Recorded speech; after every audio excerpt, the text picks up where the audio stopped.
Preface: 3 years ago I became anxious from circumstances that need not be more fully alluded to employ myself in writing a work of fiction. Living in Manchester, but with a deep relish and fond admiration for the country, my first thought was to find a framework for my story in some rural scene, and I had already made a little progress in a tale, the period of which was more than a century ago, and the place on the borders of Yorkshire, when I before me how deep might be the romance in the lives of some of those who elbowed me daily in the busy streets of the town in which I resided. I'd always felt a deep sympathy with the careworn men who looked as if doomed to struggle through their lives in strange alternations between work and want, tossed to and fro by circumstances, apparently in even a greater degree than other men, a little manifestation of the sympathy and a little attention to the expression of feelings on the part of some of the work people with whom I was acquainted had laid open to me the hearts of one or two. Of the more thoughtful among them, I saw that they were sore and irritable against the rich, the even tenor of whose seemingly happy lives appeared to increase the anguish caused by the lottery, like nature of their own, whether the bitter complaints made by them of the neglect which they experienced from the prosperous, especially from the masters whose fortunes they had helped to build up, were well-founded or no, it is not for me to judge. It is enough to say that this belief of the injustice and unkindness which they endure from their fellow creatures taints what might be resignation to God's will, and turns it to revenge into many of the poor, uneducated factory workers of Manchester. The more I reflected on this unhappy state of things between those so bound to each other by common interests, as the employers and the employed must ever be, the more anxious I became to give some utterance to the agony which, from time to time, convulses this dumb people, the agony of suffering without the sympathy of the happy, or erroneously believing that such is the case, if it be an error, that the woes which come with ever returning tide like flood to overwhelm the workmen in our manufacturing towns pass unregarded by all but the sufferers. It is at any rate an error so bitter in its consequences to all parties that whatever public effort can do in the way of legislation or private effort, in the way of merciful deeds or helpless love, in the way of widows' mites, should be done, and that speedily, to disabuse the work people of so miserable and misapprehension. At present they seem to me to be left in a state wherein lamentations and tears are thrown aside as useless, but in which the lips are compressed for curses, and the hands clenched and ready to smite. I know nothing of political economy or the theories of trade. I have tried to write truthfully, and if my accounts agree or clash with any system, the agreement or disagreement is unintentional. To myself, the idea which I have formed at the state of feeling among too many of the factory people in Manchester, and which I endeavored to represent in this tale, completed above a year ago, has received some confirmation from the events which have so recently occurred among a similar class on the continent. October 1848, Chapter 1. Oh, it is hard. It is hard to be working the whole of the long day when all the neighbors, about one, are off to their joints in play.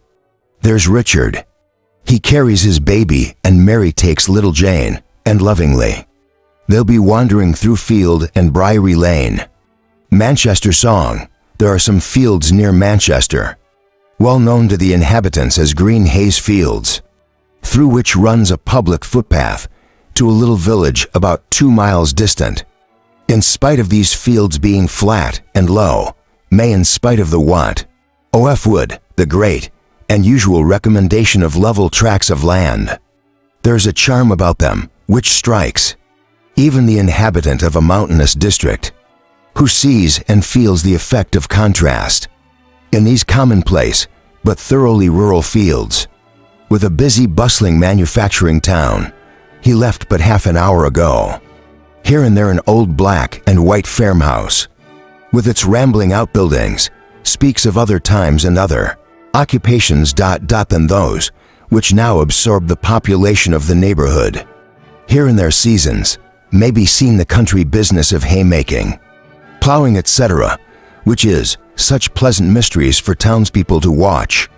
And here the artisan deafened with noise of tongues and engines may come to listen a while to the delicious sounds of rural life, the lowing of cattle, the milkmaid's call, the clatter and cackle of poultry in the old farmyards. You cannot wonder then that these fields are popular places of resort at every holiday time, and you would not wonder, if you could see your eye properly, describe the charm of one particular style, that it should be on such occasions a crowded, halting place. Close by it is a deep clear pond, reflecting in its dark green depths the shadowy trees that bend over it to exclude the sun. The only place where its banks or shelving is on the side next to a rambling farmyard, belonging to one of those old world gabled black and white houses I named above, overlooking the field through which the public footpath leads. The porch of this farmhouse is covered by a rose tree, and the little garden surrounding it is crowded with a medley of old-fashioned herbs and flowers planted long ago, when the garden was the only druggist shop within reach, and allowed to grow in scrambling and wild luxuriance, roses, lavender, sage balm for tea, rosemary, pinks and wallflowers, onions and jessamine. In most republican and indiscriminate order, this farmhouse and garden are within 100 yards of the style of which I spoke, leading from the large pasture field into a smaller one, divided by a hedge of hawthorn and blackthorn. And near this style on the further side, there runs a tale that primroses may often be found, and occasionally the blue, sweet violet on the grassy hedge bank. I do not know whether it was on a holiday granted by the masters, or holiday seized in right of nature, and her beautiful springtime by the workmen.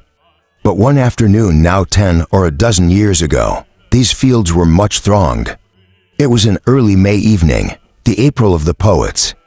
The heavy showers had fallen all the morning, and the round, soft white clouds, which were blown by a west wind over the dark blue sky, was sometimes varied by one, blacker and more threatening. The softness of the day tempted forth the young green leaves which almost visibly fluttered into life, and the willows which that morning had only a brown reflection in the water below, were now of that tender gray-green which blends so delicately with a spring harmony of colors. Groups of merry and somewhat loud-talking girls, whose ages might range from 12 to 20, came by with a buoyant step. They were most of them factory girls, and wore the usual outdoors dress of that particular class of maidens, namely ashore, which at midday, or when fine weather, was allowed to be merely ashore, but towards evening, or if the day were chilly, became a sort of Spanish mantilla or Scotch plaid, and was brought over the head and hung loosely down, or was pinned under the chin. In no unprecarious fashion, their faces were not remarkable for beauty. Indeed, they were below the average, with one or two exceptions. They had dark hair neatly and classically arranged, dark eyes but sallow complexions and irregular features. The only thing to strike a passer-by was an acuteness and intelligence of countenance, which is often be noticed in a manufacturing population. There are also numbers of boys, or rather young men, rambling among these fields, ready to bandy jokes with anyone, and particularly ready to enter into conversation with the girls, who, however, held themselves aloof, not in a shy, but rather in an independent way, assuming an indifferent manner to the noisy way. Two obstreperous compliments of the lads. Here and there came a sober, quiet couple, either whispering lovers or husband and wife, as the case might be, and if the latter, they were seldom unencumbered by an infant, carried for the most part by the father, well, occasionally Even 3 or 4 little toddlers have been carried or dragged thus far in order that the whole family might enjoy the delicious May afternoon together. Sometime in the course of that afternoon, 2 working men met with friendly greeting at the stile so often named. One was a thorough specimen of a Manchester man, born of factory workers and himself bred up in youth, and living in manhood among the mills. He was below the middle size and slightly made. There was almost a stunted look about him, and his one colorless face gave you the idea that, in his childhood, he had suffered from the scanty living, consequent upon bad times and improvident habits. His features were strongly marked, though not irregular, and their expression was extreme earnestness, resolute either for good or evil, a sort of latent stern enthusiasm. At the time of which I write, the good predominated over the bad in the countenance, and he was one from whom a stranger would have asked a favor, with tolerable faith that it would be granted. He was accompanied by his wife, who might, without exaggeration, have been called a lovely woman, although now her face was swollen with crying and often hidden behind her apron.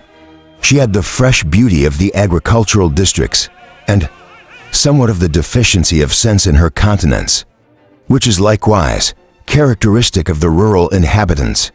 In comparison with the natives of the manufacturing towns, she was far advanced in pregnancy, which perhaps occasioned the overpowering and hysterical nature of her grief.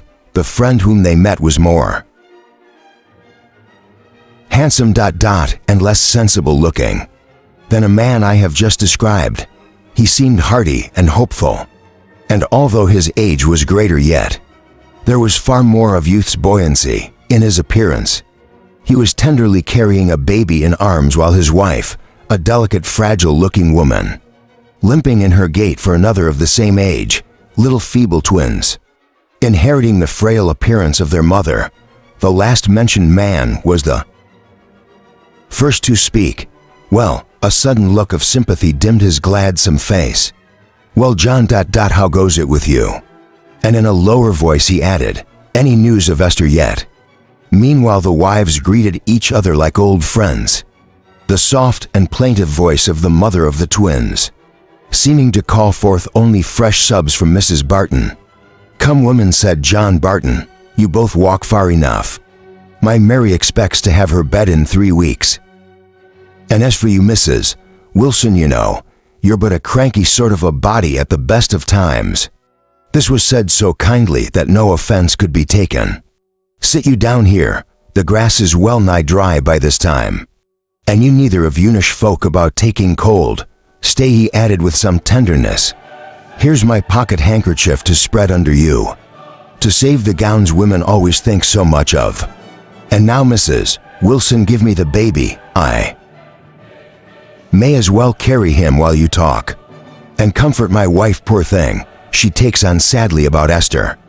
These arrangements were soon completed. The 2 women sat down on the blue cotton handkerchiefs of their husbands, and the latter, each carrying a baby, set off for a further walk. But as soon as Barton had turned his back upon his wife, his countenance fell back into an expression of gloom. "Then you've heard nothing of Esther, poor lass?" asked Wilson. No shame. As I take it, my mind is she's gone off with somebody. My wife frets and thinks she's drowned herself. But I tell her, folks don't care to put on the best clothes to drown themselves. And this is Bradshaw, where she lodged, you know. Says the last time she set eyes on her was last Tuesday, when she came downstairs dressed in a Sunday gown, and with a new ribbon in her bonnet and gloves on her hands, like the lady she was so fond of thinking herself. She was as pretty a creature as ever, the sun shine on. Ah, she was a farrantly lass, knows the pity now," added Barton with a sigh. "You see, them Buckinghamshire people as comes to work in Manchester has quite a different look with them too. As Manchester folk you'll not see among the Manchester, when she's such fresh, rosy cheeks or such black lashes to grey eyes, making them look like Black as my wife and Esther had, I never see to such pretty women for sisters. Never not but what beauty is a sad snare. He was Esther. So puffed up that there was no holding her in. Her spirit was always up. If I spoke ever so little in the way of advice to her, my wife spoiled her, it's true, for you see. She was so much older than Esther, she was more like a mother to her, doing everything for her. I wonder she ever left you. Observed his friend, that's the worst of factory work for girls. They can earn so much when work is plenty, that they can maintain themselves anyhow. My Mary shall never work in a factory. That I'm determined on, you see. Esther spent her money in dress, thinking to set off a pretty face, and got to come home so late at night that at last I told her my mind. My missus thinks I spoke crossly, but I meant right. But I loved Esther, if it was only for Mary's sake, says I. Esther, I see what you'll end up with, your artificials and your flyaway veils, and stopping out when honest women are in their beds. You'll be a streetwalker, Esther, and then don't you go to think I'll have you darken mind, or that my wife is your sister. So says she, don't trouble yourself, John. I'll pack up and be off now, for I'll never stay to hear myself called, as you call me. She flushed up like a turkey cock, and I thought fire would come out of her eyes. But when she saw Mary cry, for Mary can't abide words in a house, she went and kissed her and said she was not so bad as I thought her. So we talked more friendly, for as I said, I liked the last well enough, and her pretty looks and her cheery ways. But she said, and at the time, I thought they were sensing what she said, we should be much better friends if she went into lodgings, and it only came to see us now and then. Then you still were friendly. Fork said you'd cast her off, and said you'd never speak to her again.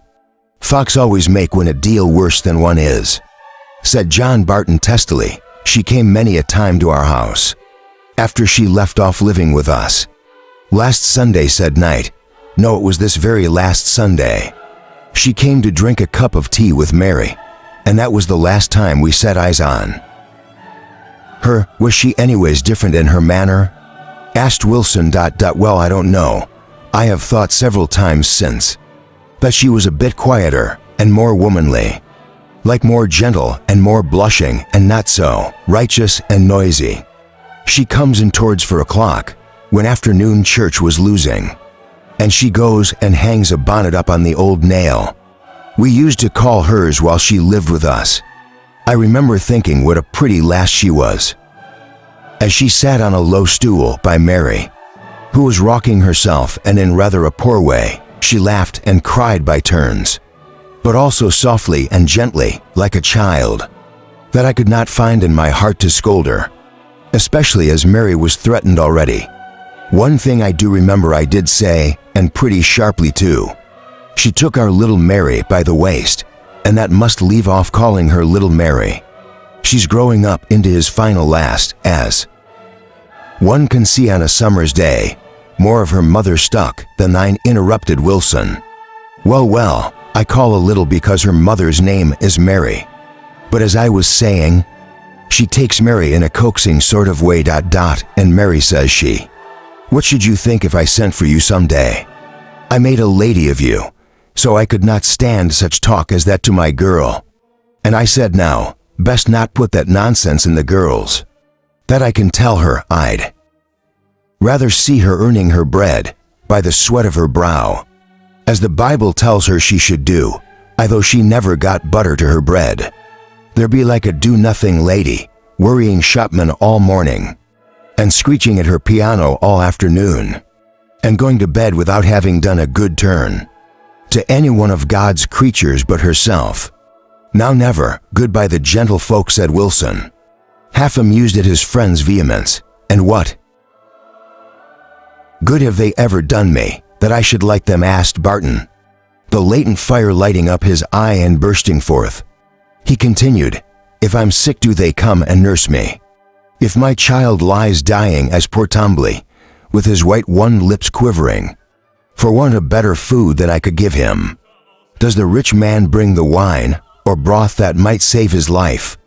If I'm out of work for weeks and the bad times and winter comes with black frost and pea and east wind, and there's no coal for the grate and no clothes for the bed, and the thin bones are seen through the rugged clothes, does the rich man share his plenty with me, as he ought to do if his religion was not a humbug, when I lie on my deathbed, and Mary bless her stands fretting, as I know she will fret, and hear his voice faltered a little, will a rich lady come and take her to her own home, if need be? Does she can look around and see what best to do? No, I tell you, it's the poor. And the poor only is do such things for the poor. Don't think to come over me with the old tale, that the rich know nothing of the trials of the poor. I say, if they don't know, they ought to know we are their slaves, as long as we can work.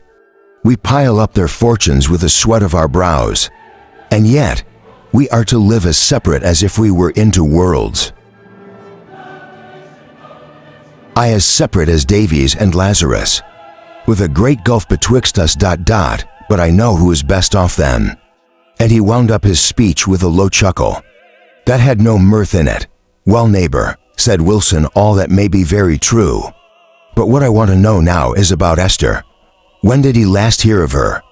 Why she took a leave of us that Sunday night, in a very loving way, kissing both wife Mary and daughter Mary, if I must not call her, and shaking hands with me, but all in a cheerful sort of manner. So we thought nothing about her kisses and shakes. But on Wednesday night comes Mrs. Bradshaw's son with Esther's box, and presently Mrs. Bradshaw follows with the key. And when we began to talk, we found Esther, told her she was coming back to live with us, and would pay a week's money for not giving notice. And on Tuesday night she carried off a little bundle. The best clothes were on her back. As I said before, I told Mrs. Bradshaw not to hurry yourself about the big box, but bring it when she had time. So of course she thought she should find Esther with us. And when she told her story, my missus set up such a screech, and fell down in a dead swoon. Mary ran up with water for her mother, and I thought so much about my wife. I did not seem to care at all for Esther, but the next day I asked all the neighbors, both our own and Bradshaw's, and they had none of them heard or seen nothing of her. I even went to a policeman, a good enough sort of man, but a fellow I'd never spoke to before, because of his livery, and I asked him if his cuteness could find anything out for us. So I believe he asks other policemen, and one of them had sent a wench, like our Esther, walking very quickly with a bundle under her arm, on Tuesday night, toward 8 o'clock, and get into a hackney coach near Hume Church. We don't know the number and can't trace it no further. I'm sorry enough for the girl. Her bad's come over her one way or another. But I'm sorry for my wife. She loved her next to me and Mary, and she's never been the same body since. Poor Tom's death. However, let's go back to them. Your old woman may have done her good, as they walked homewards with a brisker pace. Wilson expressed a wish that they still were the near neighbors they once had been, still are. Alice lives in a cellar under No. 14 in Barbara Street, and if you'd only speak the word, she'd be with you in 5 minutes, to keep your wife company when she's lonesome. Well, I'm Alice's brother and perhaps ought not to say it. I will say there's none more ready to help with her toham than she is, though she may have done a hard day's wash. There's not a child ill within the street, but Alice goes to offer to sit up and do sit up too. But maybe she's to be at her work by 6 next morning. She's a poor woman. I can feel for the poor Wilson, was Barton's reply. And then he added, thank you kindly for your offer. And I may trouble her to be a bit with my wife for, while I'm at work and Mary's at school. I know she fits above a bit. See, there's Mary and the fathers. I brightened as in the distance, among a group of girls, he spied his only daughter, a bonny lassie of 13 or so. who came bounding along to meet and to greet her father in a manner which showed that the stern-looking man had a tender nature within. The two men had crossed the last stile, while Mary loitered behind to gather some buds of the coming hawthorn, when an overgrown lad came past her and snatched a kiss, exclaiming, "For all the acquaintance sake, Mary, take that for all the acquaintance sake." Then said the girl, blushing rosy red more with anger than shame, as she slapped his face. The tones of her voice called back her father, and his friend and the aggressor proved to be the eldest son of the latter, the senior by 18 years of his little brothers.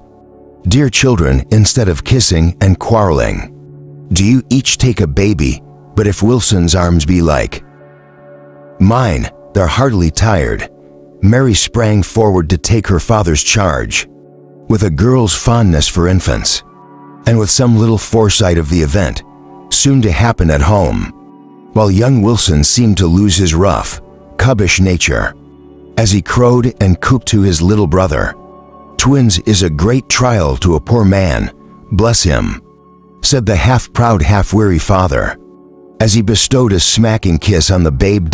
He parted with it. Chapter 2. Polly, put the kettle on and let's have tea. Polly, put the kettle on and we'll all have tea. Here we are, wife, the something that lost us. Quote Hardy, voiced Wilson, as the two women rose and shook themselves in preparation for their homeward walk. Mrs. Barton was evidently soothed, if not cheered, by the unburdening of her fears and thoughts. To her friend, and her approving look went far to second her husband's invitation that the whole party should adjourn from Green Hayes Fields to tea at the Bartons' house. The only faint opposition was raised by Mrs. Wilson on account of the lateness of the hour at which they would probably return, which she feared on her baby's account. Now hold your tongue, Mrs. Will you? Said her husband good-temperedly. Do you know them brats? Never goes to sleep till long past 10 an avenue, a shawl under which you can tuck one lad's head, as safe as a bird under its wing, and as for the other one, I'll put it in my pocket rather than not stay. Now we're this far away from Mancoats, or I can lend you another shore, suggested Mrs. Barton. I anything rather than not stay. The matter being decided, the party proceeded home, through many half-finished streets, also like one another, that you might have easily been bewildered and lost your way. Not a step, however, did our friends lose down this entry, cutting off that corner until they turned out of one of these innumerable streets into a little paved court, having the backs of houses at the end opposite of the opening, and a gutter running through the middle to carry off household slopes, washing suds, etc. The women who lived in the court were busy taking in strings of caps, frocks, and various articles of linen, which hung from side to side, dangling so low that if our friends had been a few minutes sooner, they would have had to stoop very much, or else the half-wet clothes would have flapped in their faces. But although the evening seemed yet early, when they were in the open fields, among the pent-up houses, night, with its mists and its darkness, had already begun to fall.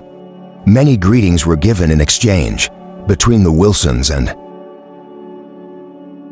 these women, for not long ago they had also dwelt in this court. Two rude lads, standing at a disorderly-looking house door, exclaimed, as Mary Barton the daughter passed, "Hey, look, Polly Barton's gotten a sweetheart." Of course this referred to young Wilson, who stole a look to see how Mary took the idea. He saw her assume the air of a young fury, and to his next speech she answered not a word. Mrs. Barton produced the key of the door from her pocket, and on entering the house place, it seemed as if they were in total darkness, except one bright spot, which might be a cat's eye or might be what it was, a red-hot fire smoldering under a large piece of coal, which John Barton immediately applied himself to break up, and the effect instantly produced was warm and glowing light in every corner of the room. To add to this, although the coarse, yellow glare seemed lost in. The ruddy glow from the fire misses. Barton lighted a dip by sticking it in the fire, and having placed it satisfactory in a tin candlestick, began to look further about her unhospitable thoughts, intent. The room was tolerably large and possessed many conveniences. On the right of the door as you entered was a longish window with a broad ledge. On each side of this hung blue and white check curtains, which were now drawn to shut in. The friends met to enjoy themselves. 2 uraniums and pruned and leafy, which stood on the sill, formed a further defense from outdoor pryers. In the corner between the window and the fireside was a cupboard apparently full of plates and dishes, cups and saucers, and some more nondescript articles, for which one would have fancied their possessors could find no use, such as triangular pieces of glass to save carving knives and forks. From dirtying tablecloths. However, it was evident Mrs. Barton was proud of her crockery and glass, but she left her cupboard door open, with a glance round of satisfaction and pleasure. On the opposite side to the door and window was the staircase and 2 doors, one of which, the nearest to the fire, led into a sort of little back kitchen where dirty work, such as washing up dishes, might be done, and a shelves served as ladder, and pantry and storeroom and all. The other door, which was considerably lower, opened into the coal hole, the slanting closet under the stairs, from which to the fireplace there was a gay-colored piece of oilcloth laid. The place seemed almost crammed with furniture, sure sign of good times among the mills. Beneath the window was a dresser with 3 deep drawers. Opposite the fireplace was a table, which I should call a Pembroke, only that it was made of deal. And I cannot tell how far such a name may be applied to such humble material. On it, resting against the wall, was a bright green Japan tea tray, having a couple of scarlet levers embracing in the middle. The firelight danced merely on this, and really setting all taste but that of a child's aside. It gave a richness of coloring to that side of the room. It was, in some measure, propped up by a crimson tea caddy, also of Japan, where a round table on one branching leg, really for use, stood in the corresponding corner to the cupboard. And if you can picture all this with a washy but clean stenciled pattern on the walls, you can form some idea of John Barton's home. The tray was soon hoisted down, and before the merry chatter of cups and sauces began, the women disburdened themselves of their out-of-door things and sent Mary upstairs with them. Then came a long whispering and chinking of money, to which Mr. and Mrs. Wilson were too polite to attend, knowing as they did full well that it all related to the preparations for hospitality that in their turn they should have such pleasure in offering. So they try to be busily occupied with the children, and not to hear Mrs. Barton's directions to Mary. Run, Mary dear, just around the corner, and get some fresh eggs at the Pings. You may get one apiece, that will be fire pens. And see if he has any nice hand cut, that he would let us have a pound of, set to pounds, Mrs. And don't be stingy, charmed in the husband. Well, £1.5 pound, Mary, and get it Cumberland ham. The Wilson comes from there away, and it will have a sort of relish of home. With a deal like. And Mary, seeing the lassie fain to be off, you must get a pennyworth of milk and a loaf of bread. Mind you get it fresh and new, and that's all, Mary. No, it's not all, said her husband. I must get 6 pennyworth of room to warm the tea.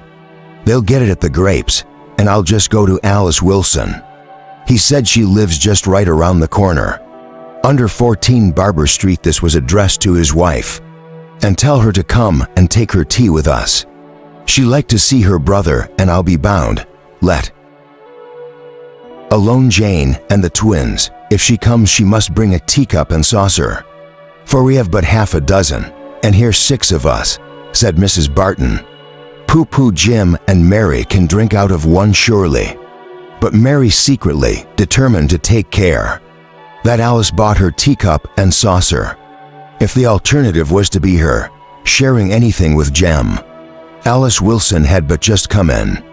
She had been out all day in the fields, gathering wild herbs for drinks and medicine.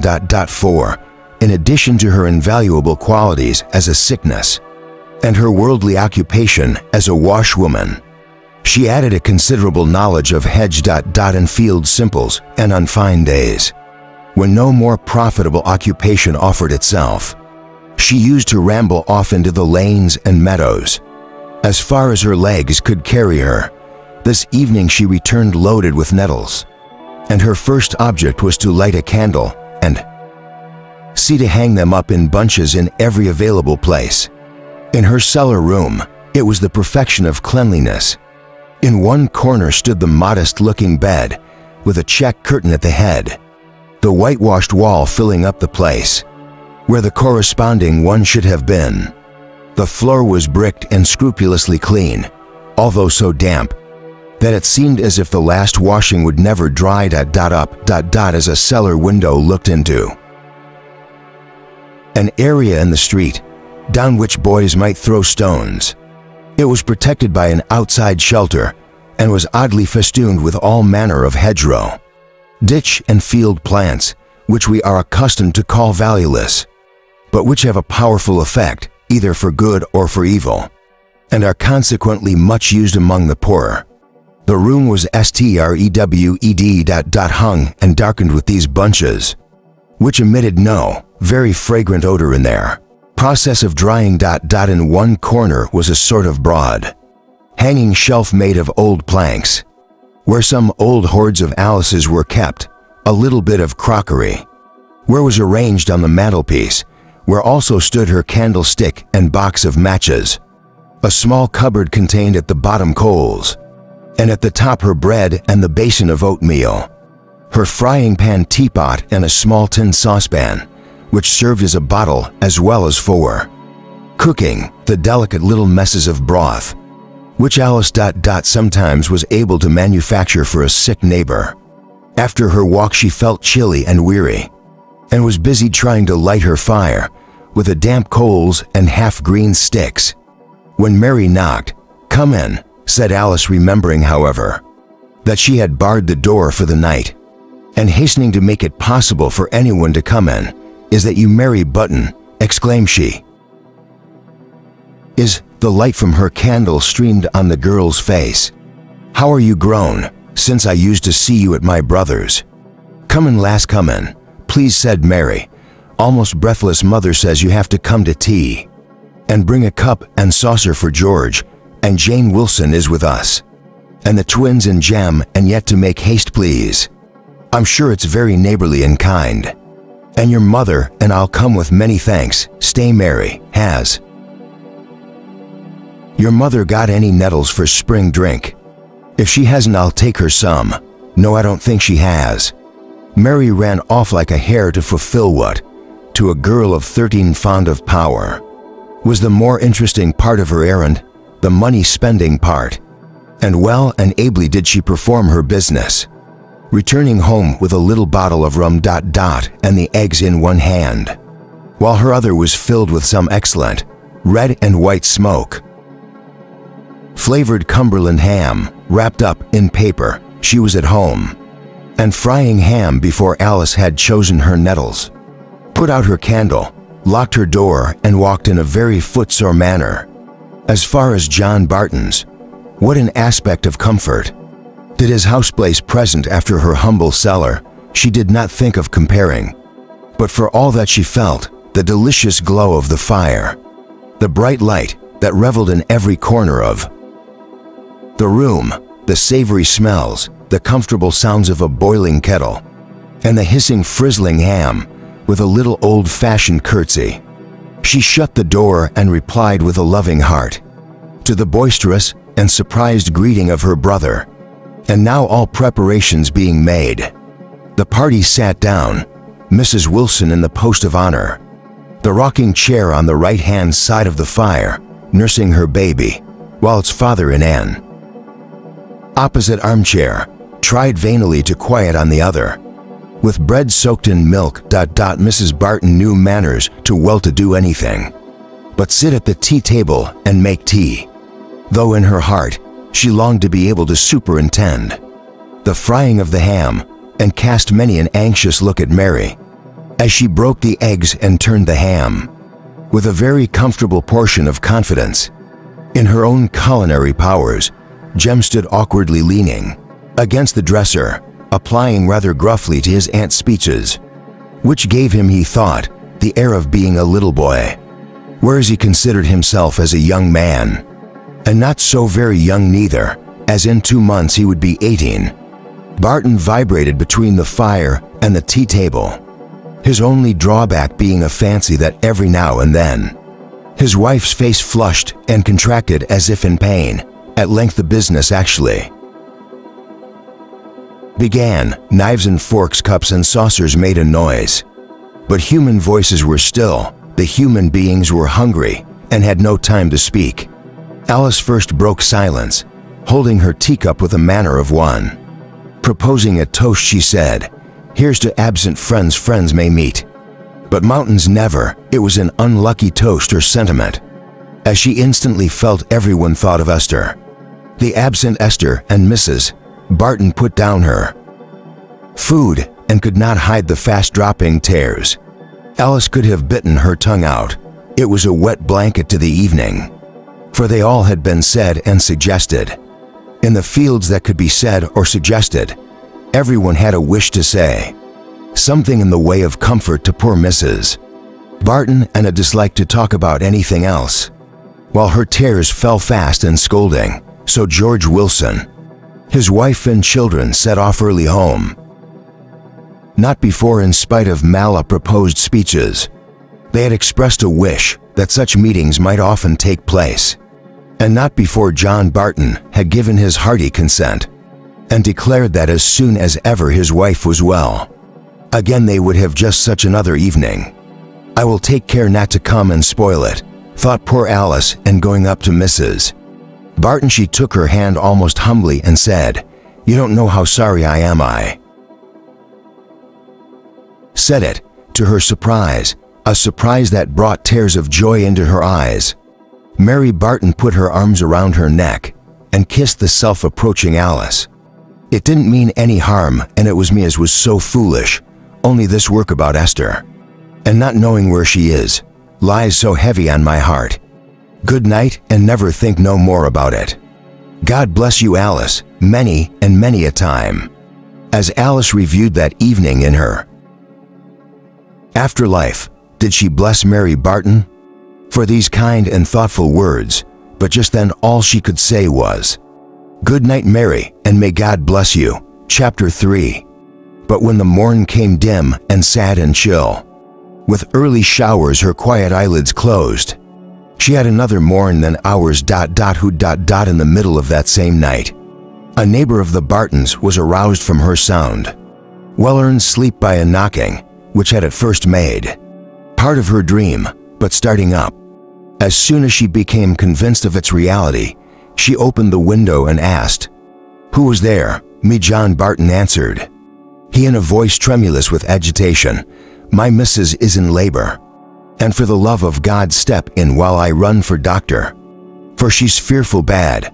While a woman hastily dressed herself, leaving the window still open, she heard cries of agony, which resounded in the little court. In the stillness of the night, in less than 5 minutes, she was standing by Mrs. Barton's bedside, relieving the terrified Mary, who went about where she was told like an automaton, her eyes tearless, her face calm, though deadly pale, and uttering no sound, except when her teeth chattered for very nervousness. The cries grew worse. The doctor was very long in hearing the repeated rings at his night bell, and still longer in understanding who it was that made this sudden call upon his services, and then he begged Barton just to wait while he dressed himself, in order that no time might be lost in finding the court and house. Barton absolutely stamped with impatience outside the doctor's door before he came down, and walked so fast homewards that the medical man several times asked him to go slower. "Is she so very bad?" asked he. "Worse, much worse than ever. I saw her before," replied John. "No, she was not. She was at peace." The cries were still forever. John had no time for listening. He opened the latch door, stared not to light a candle, for the mere ceremony of showing his companion up the stairs so well known to himself, but into minutes, was in the room where lay the dead wife, whom he had loved. With all the power of his strong heart, the doctor stumbled up the stairs by the firelight, and met the awestruck look of the neighbor, which at once told him the state of things. The room was still as he, with habitual tiptoe step, approached the poor, frail body whom nothing now could more disturb. Her daughter knelt by the bedside, her face buried in the clothes, which were almost crammed into her mouth. To keep down the choking sobs, the husband stood like one stupefied. The doctor questioned the neighbor and whispers, and then approaching Barton said, "You must go downstairs. This is a great shock. But bear it like a man. Go down." He went mechanically and sat down on the first chair. He had no hope. The look of death was to clear upon her face. Still, when he heard one or two unusual noises, the thought burst on him that it might only be a trance, a fit, he did not well know what. But not death, oh not death, and he was starting up to go upstairs. Again, when the doctor's heavy, cautious, creaking footstep was heard on the stairs, then he knew what it really was in the chamber above. Nothing could have saved her. There's been some shock to the system, and so he went on, but unheeding ears which yet retained his words, to ponder on words, not for immediate use in conveying sense, but to be laid by in the storehouse of memory, for a more convenient season. The doctor, seeing the state of the case, grieved for the man and very sleepy, thought it best to go, and accordingly wished him good night. But there was no answer, so he let himself out, and Barton sat on like a stock or a stone, so rigid, so still. He heard the sounds above too, and knew what they meant. He heard the stiff, unseasoned raw in which his wife kept her clothes pulled open. He saw the neighbor come down and blunder about in search of soap and water. He knew well what she wanted and why she wanted them, but he did not speak nor offer to help. At last she went with some kindly meant words, a text of comfort which fell upon a deafened ear, and something about Mary, but which Mary he could not tell. In his bewildered state, he tried to realize it, to think it possible, and then his mind wandered off to other days. Two far different times he thought of their courtship, of his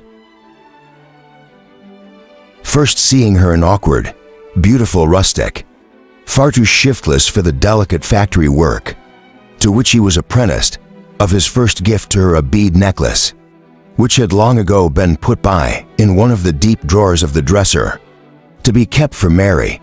He wondered if it was there yet, and with a strange curiosity, he got up to feel for it, for the fire by this time was well nigh out, and candle he had none. His groping hand fell on my piled-up tea things, which at his desire she had left unwashed till morning. They were all so tired. He was reminded of one of the daily little actions which acquire such power when they have been performed for the last time by one we love. He began to think over his wife's daily round of duties, and something in the remembrance that these would never more be done by her touched the source of tears, and he cried aloud. Poor Mary, meanwhile, had mechanically helped the neighbor in all the last attentions to the dead, and when she was kissed and spoken to soothingly, tears stole quietly down her cheeks.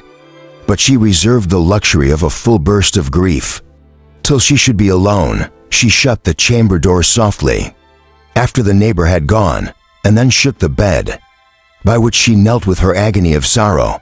She repeated over and over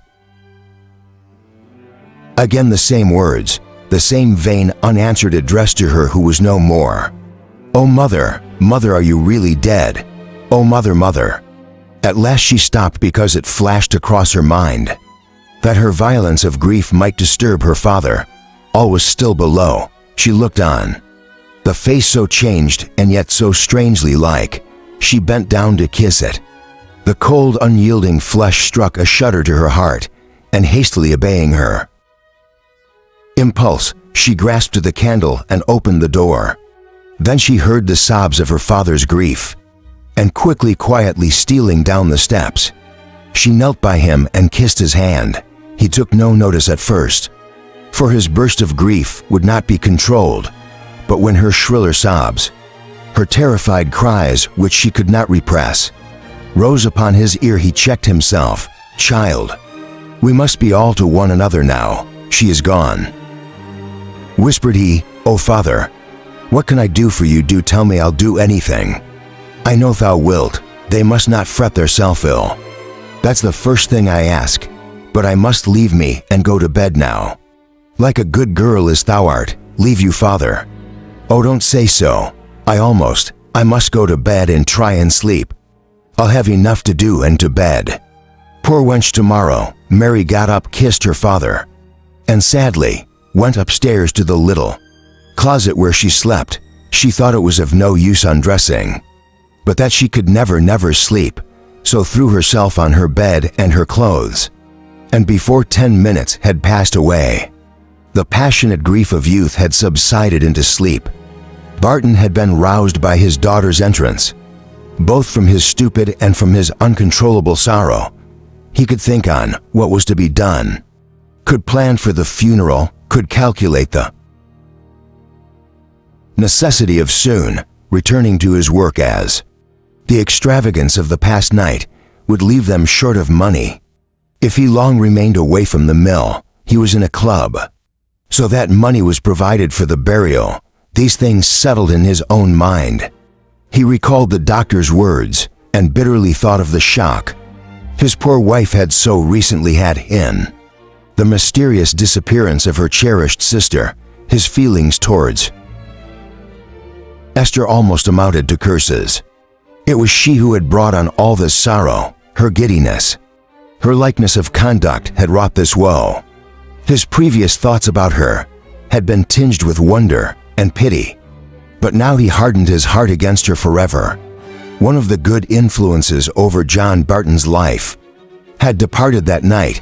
One of the ties which bound him down to the gentle humanities of earth was loosened, and hence forward the neighbors all remarked he was a changed man. His gloom and his sternness became habitual. Instead of occasional, he was more obstinate. But never to marry between the father and the daughter, there existed in full force that mysterious bond which unites those who have been loved by one who is now dead and gone, but he was harsh and silent to others. He humored Mary with tender love. She had more of her own way than is common in any rank with girls of her age. Part of this was the necessity of the case, for of course all the money went through her hands, and the household arrangements were guided by her will and pleasure, but part was her father's indulgence, for he left her with full trust in her unusual sense and spirit, to choose her own associates and her own times for seeing her associates. With all this, Mary had not her father's confidence in the matters which now began to occupy him, heart and soul. She was aware that he had joined clubs and become an active member of a trades union, but it was hardly likely that a girl of Mary's age, even when 2 or 3 years had elapsed since her mother's death, should care much for the differences between the employers and the employed, and eternal subject for agitation in the manufacturing districts, which, however it may be loud for a time, is sure to break forth again with fresh violence at any depression of trade, showing that in its apparent quiet, the ashes had still smoldered in the breasts of a few. Among these few was John Barton at all times.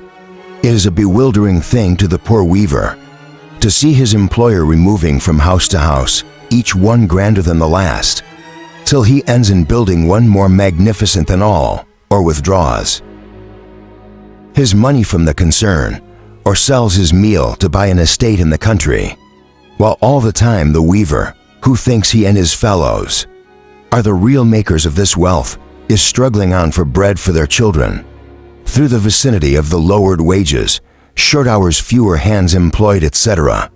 And when he knows trade is bad and could understand, at least partially, that there are not buyers enough in the market to purchase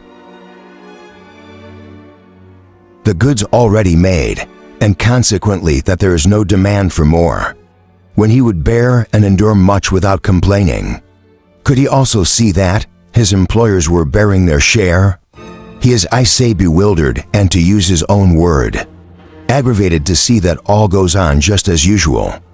With the mill owners, large houses are still occupied, while spinners' and weavers' cottages stand empty, because the families that once occupied them are obliged to live in rooms or cellars. Carriages still roll along the streets. Concerts are still crowded by subscribers. The shops for expensive luxuries still find daily customers, while the workman loiters away his unemployed time in watching these things, and thinking of the pale and complaining wife at home, and the wailing children asking in vain for enough of food, of the sinking health, of the dying life of those near and dear to him. The contrast is too great. Why should he alone suffer from bad times? I know that this is not really the case, and I know what is the truth in such matters. But what I wish to impress is what the workman feels and thinks, true, that with childlike improvidence, good times will often dissipate his grumbling and make him forget all prudence and foresight. But there are earnest men among these people, men who have endured wrongs without complaining, but without ever forgetting or forgiving those whom they believe have caused all this woe. Among these was John Barton. His parents had suffered, his mother had died from absolute want of the necessaries of life. He himself was a good, steady workman, and as such pretty certain of steady employment.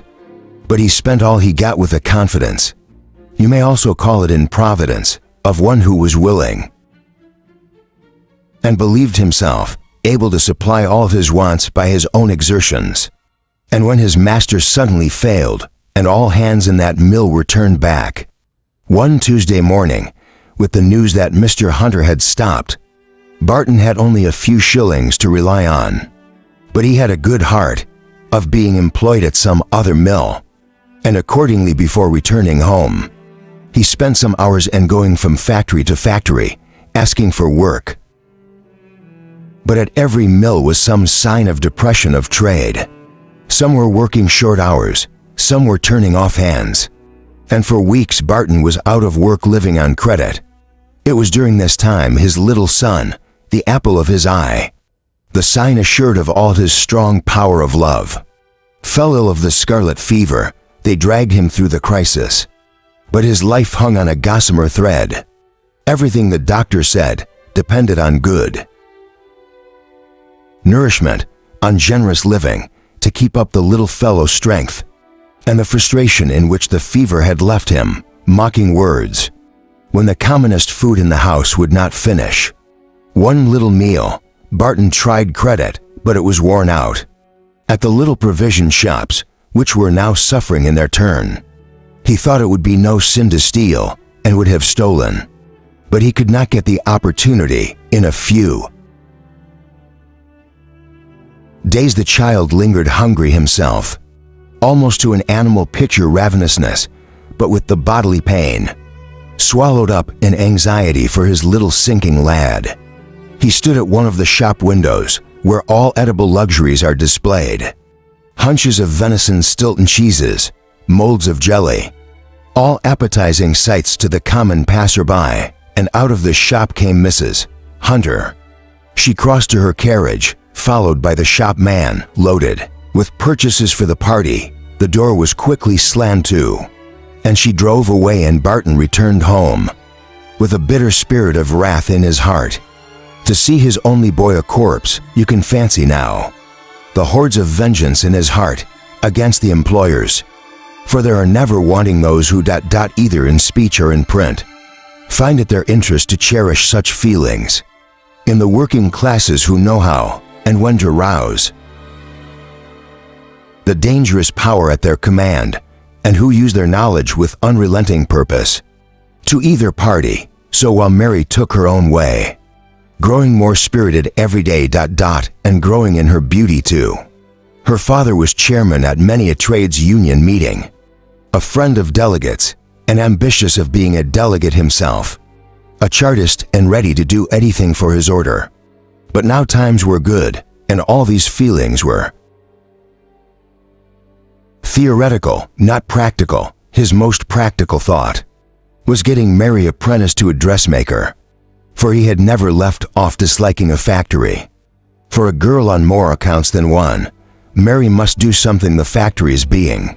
As I said, out of the question, there were two things open: going out to service and the dressmaking business, and against the first of these, Mary set herself with all the force of her strong will. What that will might have been able to achieve. Had her father been against her, I cannot tell.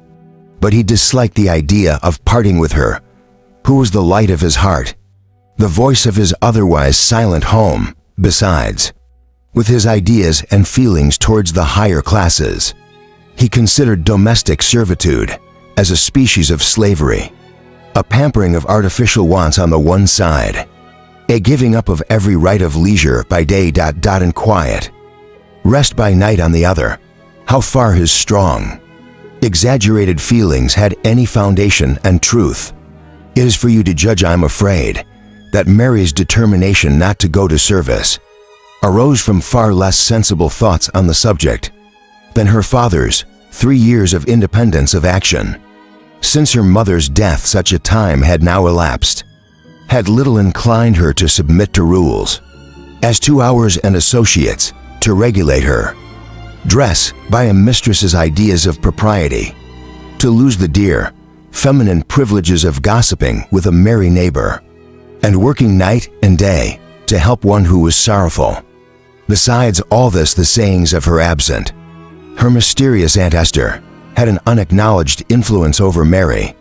She knew she was very pretty. The factory people, as they poured from the mills and in their freedom, told the truth, whatever it might be, to every passerby, had early let Mary into the secret of her beauty. If their remarks had fallen on an unheeding ear, there were always young men, enough in a different rank from her own, who are willing to compliment the pretty weaver's daughter as they met her in the streets. Besides, trust a girl of 16 for knowing well if she is pretty. Concerning her plainness she may be ignorant. So with this consciousness, she had early determined that her beauty should make her a lady. The rank she covered it the more for her father's abuse. The rank to which she firmly believed her lost art, Esther had arrived. Now while a servant must often drudge and be dirty, must be known as a servant by all who visited at her master's house, a dressmaker's apprentice must also, Mary thought, be always dressed with a certain regard to appearance, must never soil her hands, and he'd never written or dirty her face with hard labor. Before my telling you so truly what folly Mary felt or thought injures her without redemption, in your opinion, think what are the silly fancies of 16 years of age, in every class and under all circumstances. The end of all the thoughts of father and daughter was, as I said before, Mary was to be a dressmaker, and her ambition prompted her unwilling father to apply, at all the first establishments, to know on what terms of painstaking and zeal his daughter might be admitted into ever so humble a workwoman's situation. But high premiums were asked at all. Poor man, he might have known that, without giving up a day's work to ascertain the fact. He would have been indignant indeed, had he known that if Mary had accompanied him, the case might have been rather different, as her beauty would have made her desirable as a show woman. Then he tried second-rate places at all. The payment of a sum of money was necessary, and money he had none. Disheartened and angry, He went home at night declaring it was time lost. The dressmaking was at all events a toy. Awesome business and not worth learning.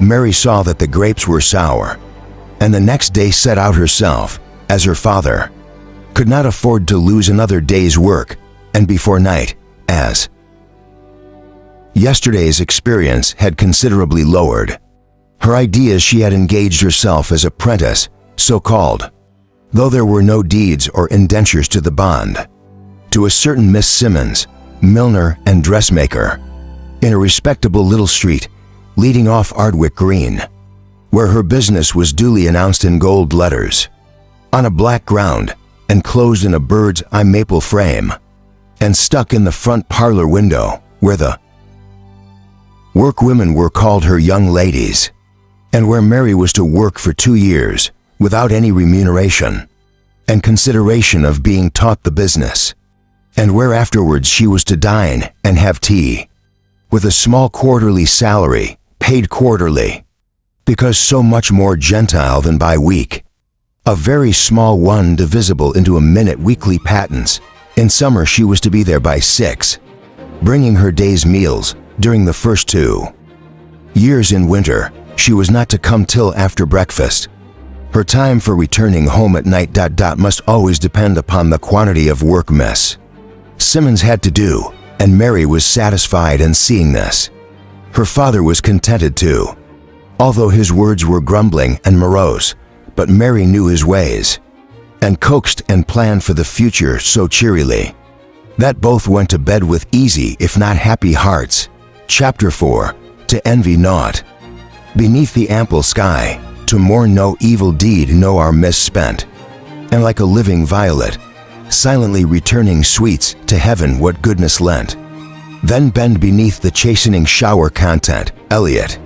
Another year passed on. The waves of time seemed long since to have swept away all trace of poor Mary Barton, but her husband still thought of her although with a calm and quiet grief. In the silent watches of the night, Mary would start from her hard-earned sleep and think. In her half-dreamy, half-awakened state, she saw her mother stand by her bedside, as she used to do in the days of long ago, with a shaded candle and an expression of ineffable tenderness while she looked on her sleeping child. But Mary rubbed her eyes and sank back on her pillow, awake and knowing it was a dream. And still, in all her troubles and publicities, her heart called on her mother for aid, and she thought if mother had but left, she would have helped me, forgetting that the woman's sorrows are far more difficult to mitigate than a child's, even by the mighty power of a mother's love, and unconscious of the fact that she was far superior in sense and spirit to the mother she mourned. And Esther was still mysteriously absent, and people had grown weary of wondering and began to forget. Barton still attended his club and was an active member of a trades union, indeed more frequently than ever since the time of Mary's return. In the evening was so uncertain. And as she occasionally, in very busy times, remained all night, his chiefest friend was still George Wilson, although they had no great sympathy on the questions that agitated Barton's mind. Still, their hearts were bound by old ties to one another, and the remembrance of former times gave an unspoken charm to their meetings. Our old friend, the cub-like lad, Jim Wilson, had shot up into the powerful, well-made young man with a sensible face, enough near face that might have been handsome, had it not been here and there marked by the smallpox. He worked with one of the great firms of engineers, who sent from out their towns of workshops, engines, and machinery, to the dominions of the Tsar and the Sultan. His father and mother were never weary of praising Jem, at all which commendation pretty Mary Barton would toss her head, seeing clearly enough that they wished her to understand what a good husband he would make, and a favor his love, about which he never dared to speak, whatever eyes and looks revealed. One day in the early winter time, when people were provided with warm, substantial gowns not likely soon to wear out, and when Accordingly, business was rather slack at Miss Simmons. Mary met Alice Wilson, coming home from her half-day's work, at some tradesman's house.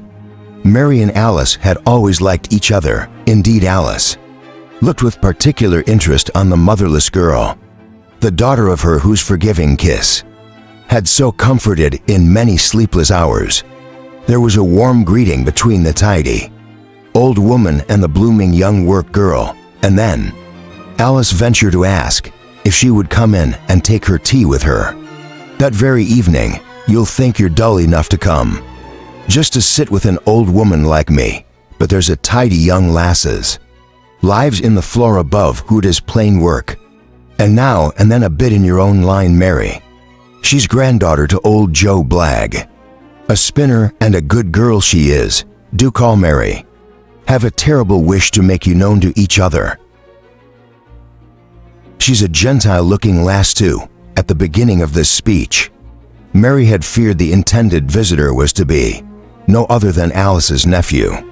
But Alice was too delicate-minded to plan a meeting, even for her dear Jem, when one would have been an unwilling party, and Mary, relieved from her apprehension by the conclusion, gladly agreed to come.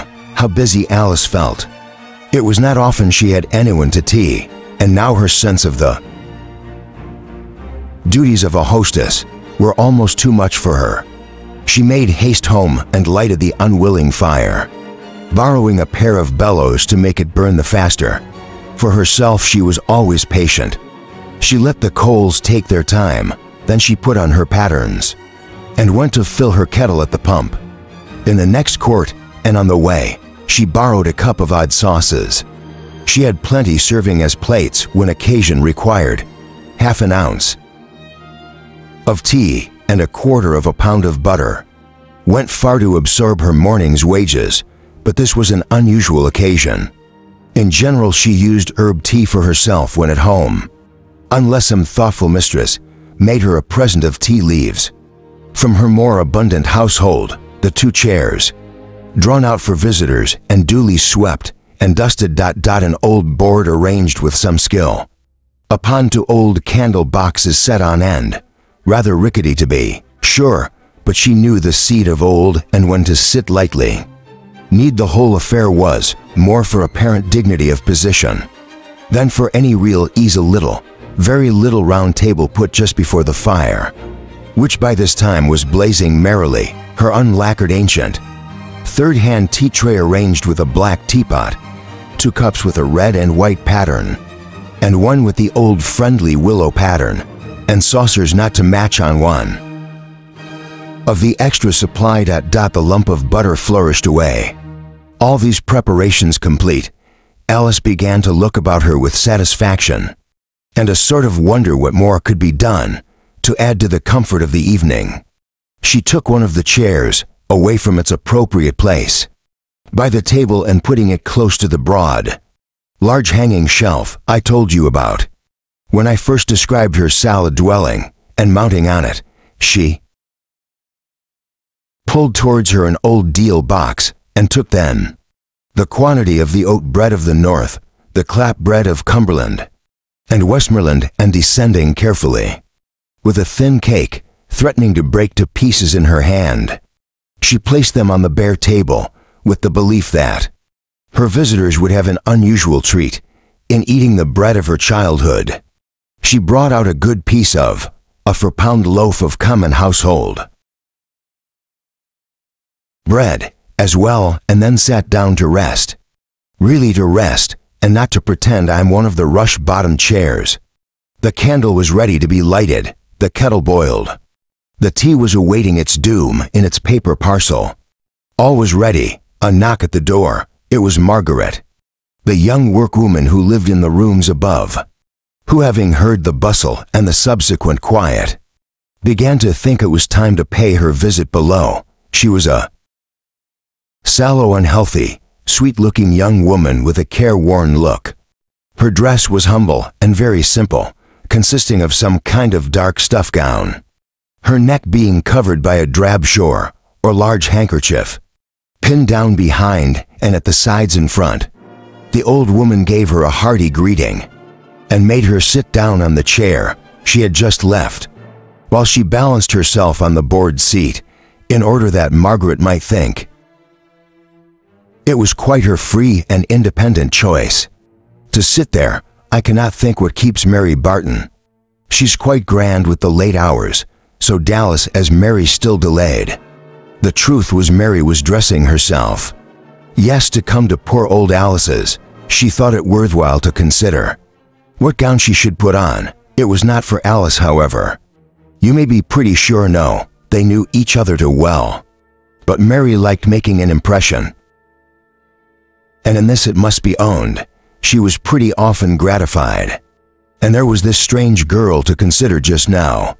So she put on her pretty new blue merino, made tight to her throat, a little linen collar and linen cuffs and salad forth. To impress poor gentle Margaret, she certainly succeeded Alice, who never thought much about beauty, had never told Margaret how pretty Mary was. And as she came in, half blushing at her own self, consciousness, Margaret could hardly take her eyes off her, and Mary put down her long, black lashes, with a sort of dislike of the very observation she had taken such pains to secure. Can you fancy the parcel of Alice to make the tea, to pour it out and sweeten it to their liking, to help and help again, to clap bread and butter? Can you fancy the delight with which she watched her, piled up clap bread, disappear before the hungry girls, and listened to the praises of her home? Remembered dainty, my mother used to send me some clap bed. By any North Country person, blessed she knew how good such things taste when far away from home. Not but what everyone likes it. When I was in service, my fellow servants were always glad to share with me. Hey, it's a long time ago, young. Do tell us about it, Alice said Margaret. Why, lass has nothing to tell. There was more mouths at home and could be fed, Tom. That's Will's father. You don't know Will, but he's a sailor at a foreign pass. I've come to Manchester and sent word what terrible lots of work was to be had, both for lads and lasses, so father sent George first. You know George well enough, Mary, and then work was scarce out toward Burton, where we lived, and father said, I'm on try and get the place.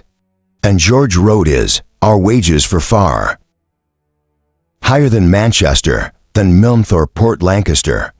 And last as I was young and thoughtless, and thought it was a fine thing to go so far from home.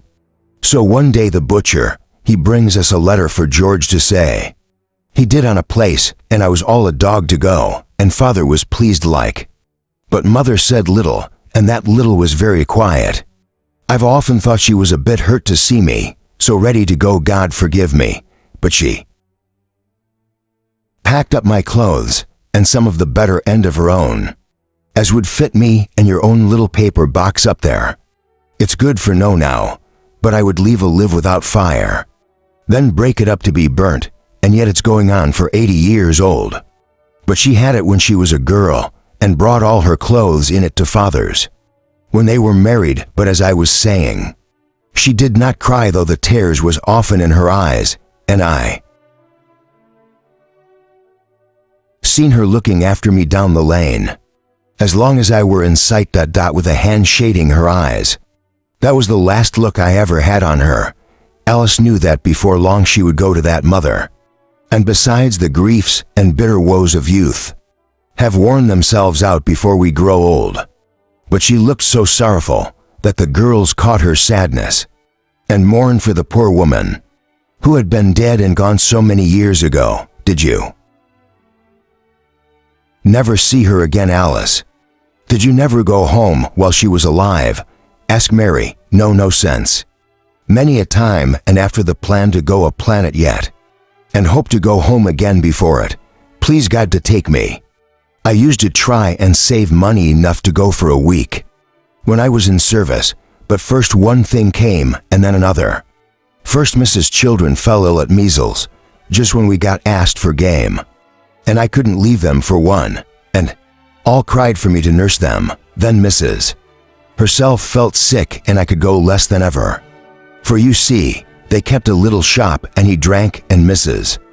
and me was all I was to mine children, and sharpen all and cook and wash besides.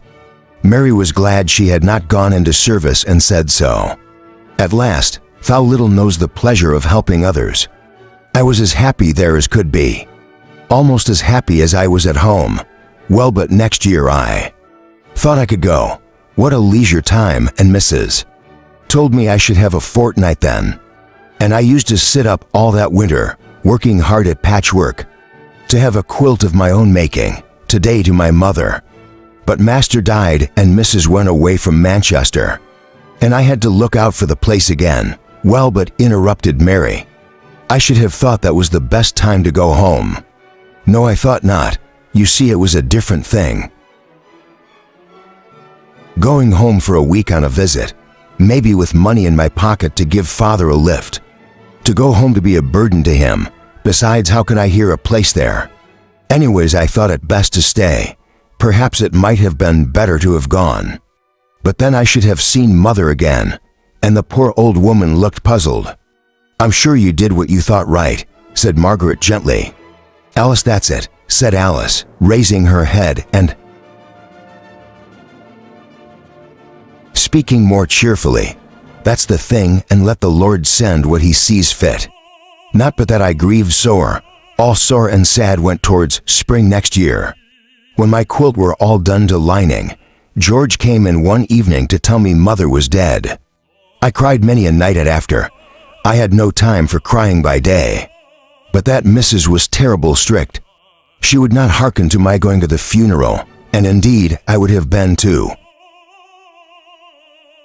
Late, but George set off that very night back coach. And a letter had been kept, or some at post were not like the post nowadays. And he found the burial all over, and father talking of footing. For he could not have by the cottage. After mother was gone, was it a pretty place, asked Mary. Pretty, lass, I never seen such a bony bit anywhere. You see, there are hills, there seem to go up into the skies. Not near maybe, but that makes them all a bonnier. I used to think there were the golden hills of heaven, about which my mother sang when I was a child, something about a ship and a lover. That should have been no lover, the ballad was. Well, near our cottage were rocks. Lasses, you don't know what rocks are in Manchester. Great pieces of stone as large as a house, all covered over with moss of different colors, some yellow, some brown, and the ground beneath them knee deep and purple, heather smelling, says sweet and fragrant, and the low music of the humming bee forever sounding among it. Mother used to send Sally and me out together, ling and heather for besoms, and it was such pleasant work. We used to come home of an evening, loaded so as you could not see us, for all of it was so light to carry, and then mother would make us sit down under the old hawthorn tree where we used to make our house among the great roots that stood above the ground. To pick and tie up the hair there, it seems all like yesterday. And yet it's a long, long time ago. Boy, sister, Sally has been in her grave this 40 year and more. But I often wondered if the hawthorn is standing yet, and if the lasses still go to gather heather, as we did many and many a year past and gone. I second at heart to see the old spot once again. Maybe next summer I may set off, if God spares me to see you next summer. Why have you never been in all these many years? Ask Mary.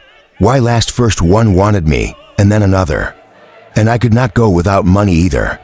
And I got very poor at times. Tom was a scapegrace, poor fellow, and always wanted help of one kind or another, and his wife. For I think scapegraces are always married.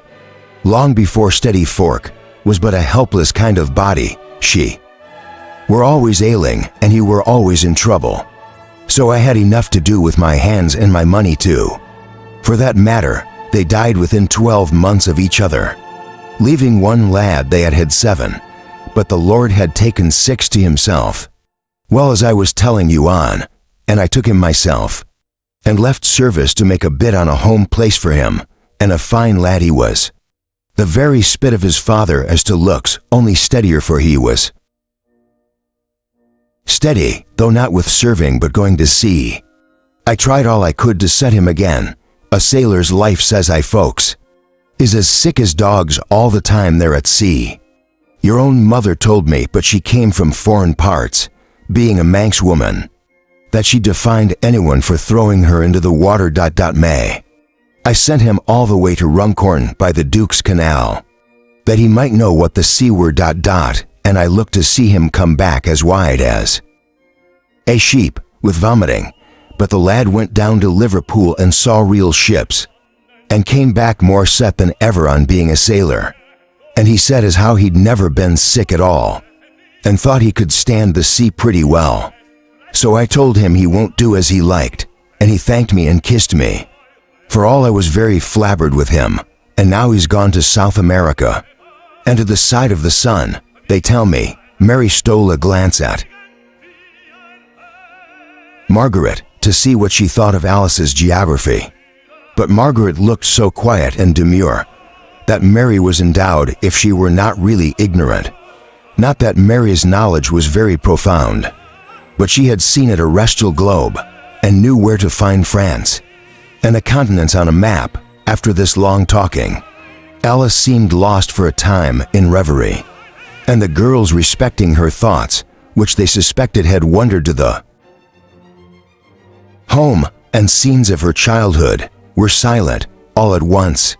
She recalled her duties as hostess and by an effort brought back her mind to the present time.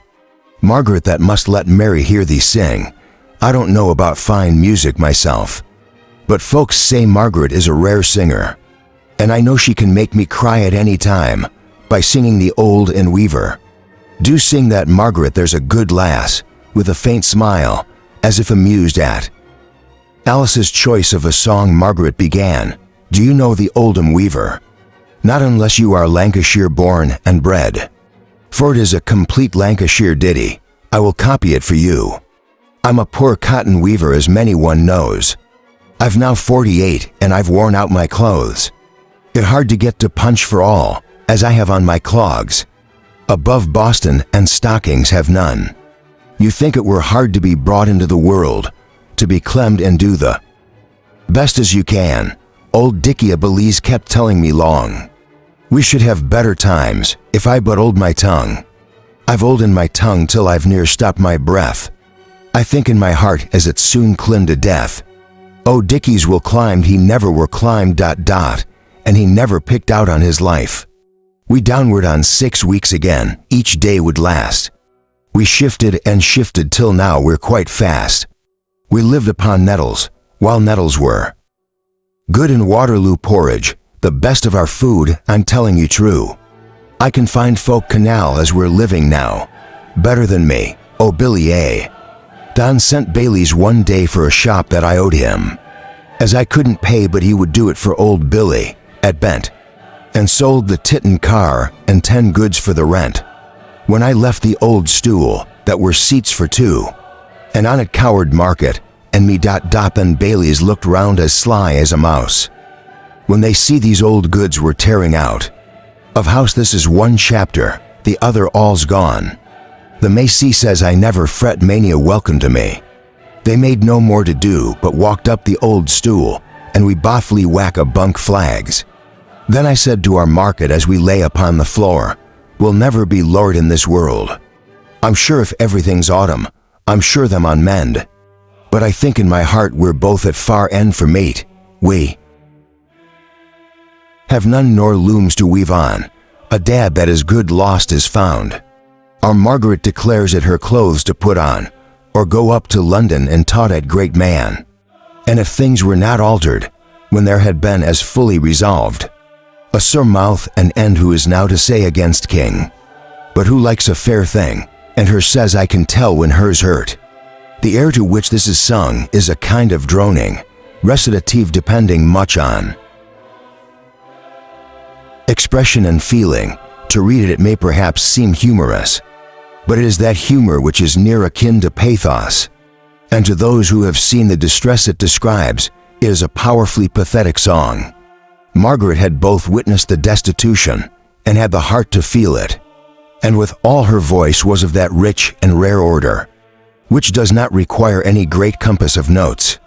To make itself appreciated, Alice had a quiet enjoyment of tears, but Margaret, with fixed eye and earnest, dreamy look, seemed to become more and more absorbed in realizing to herself the world she had been describing, and which she felt might, at that very moment, be suffering and hopeless, within a short distance of their comparative comfort.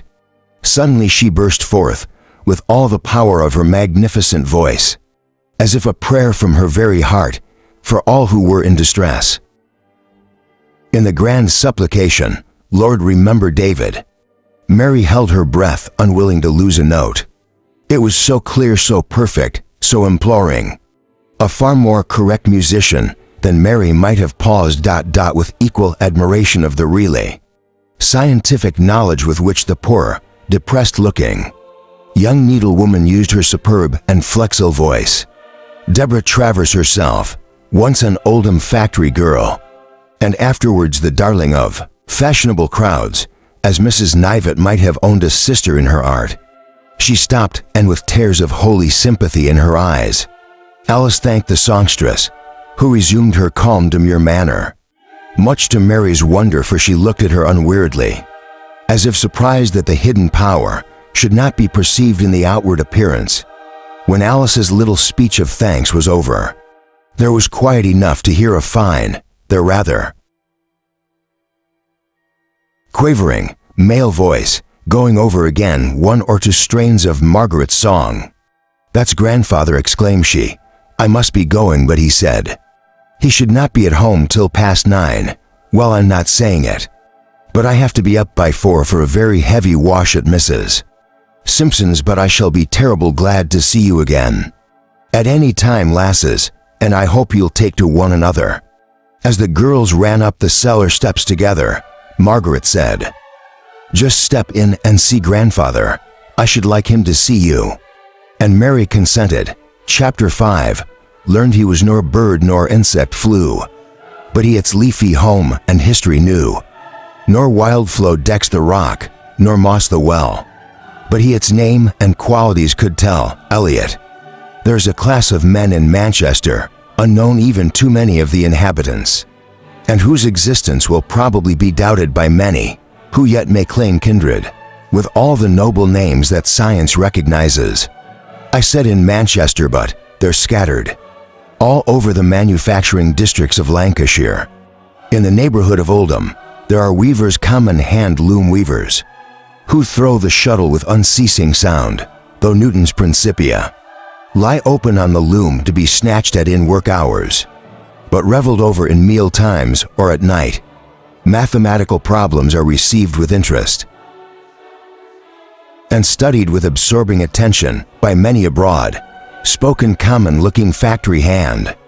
It is perhaps less astonishing that the more popularly interesting branches of natural history have their warm and devoted followers.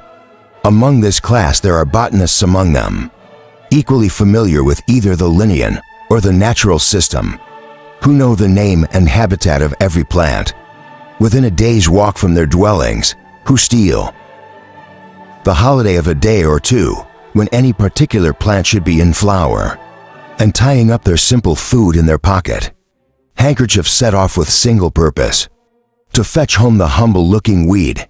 There are entomologists who may be seen with a rude-looking net, ready to catch any winged insect or a kind of dredge, with which they rake the green and slimy pools. Practical, shrewd, hard-working men who pore over every new specimen with real, scientific delight. Nor is it the common and more obvious divisions of entomology and botany that alone attract these earnest seekers after knowledge. Perhaps it may be owing to the great annual town holiday of Whitsun Week, so often falling in May or June, that the two great beautiful families of ever, Meridi and Fraianati, have been so much and so closely studied by Manchester workmen. Well, they have in a great measure escaped general observation. If you will refer to the preface to Say G. Smith's Life, I have it Not by me, or I would copy you the exact passage. You will find that he names a little circumstance, corroborative of what I have said. So J.E.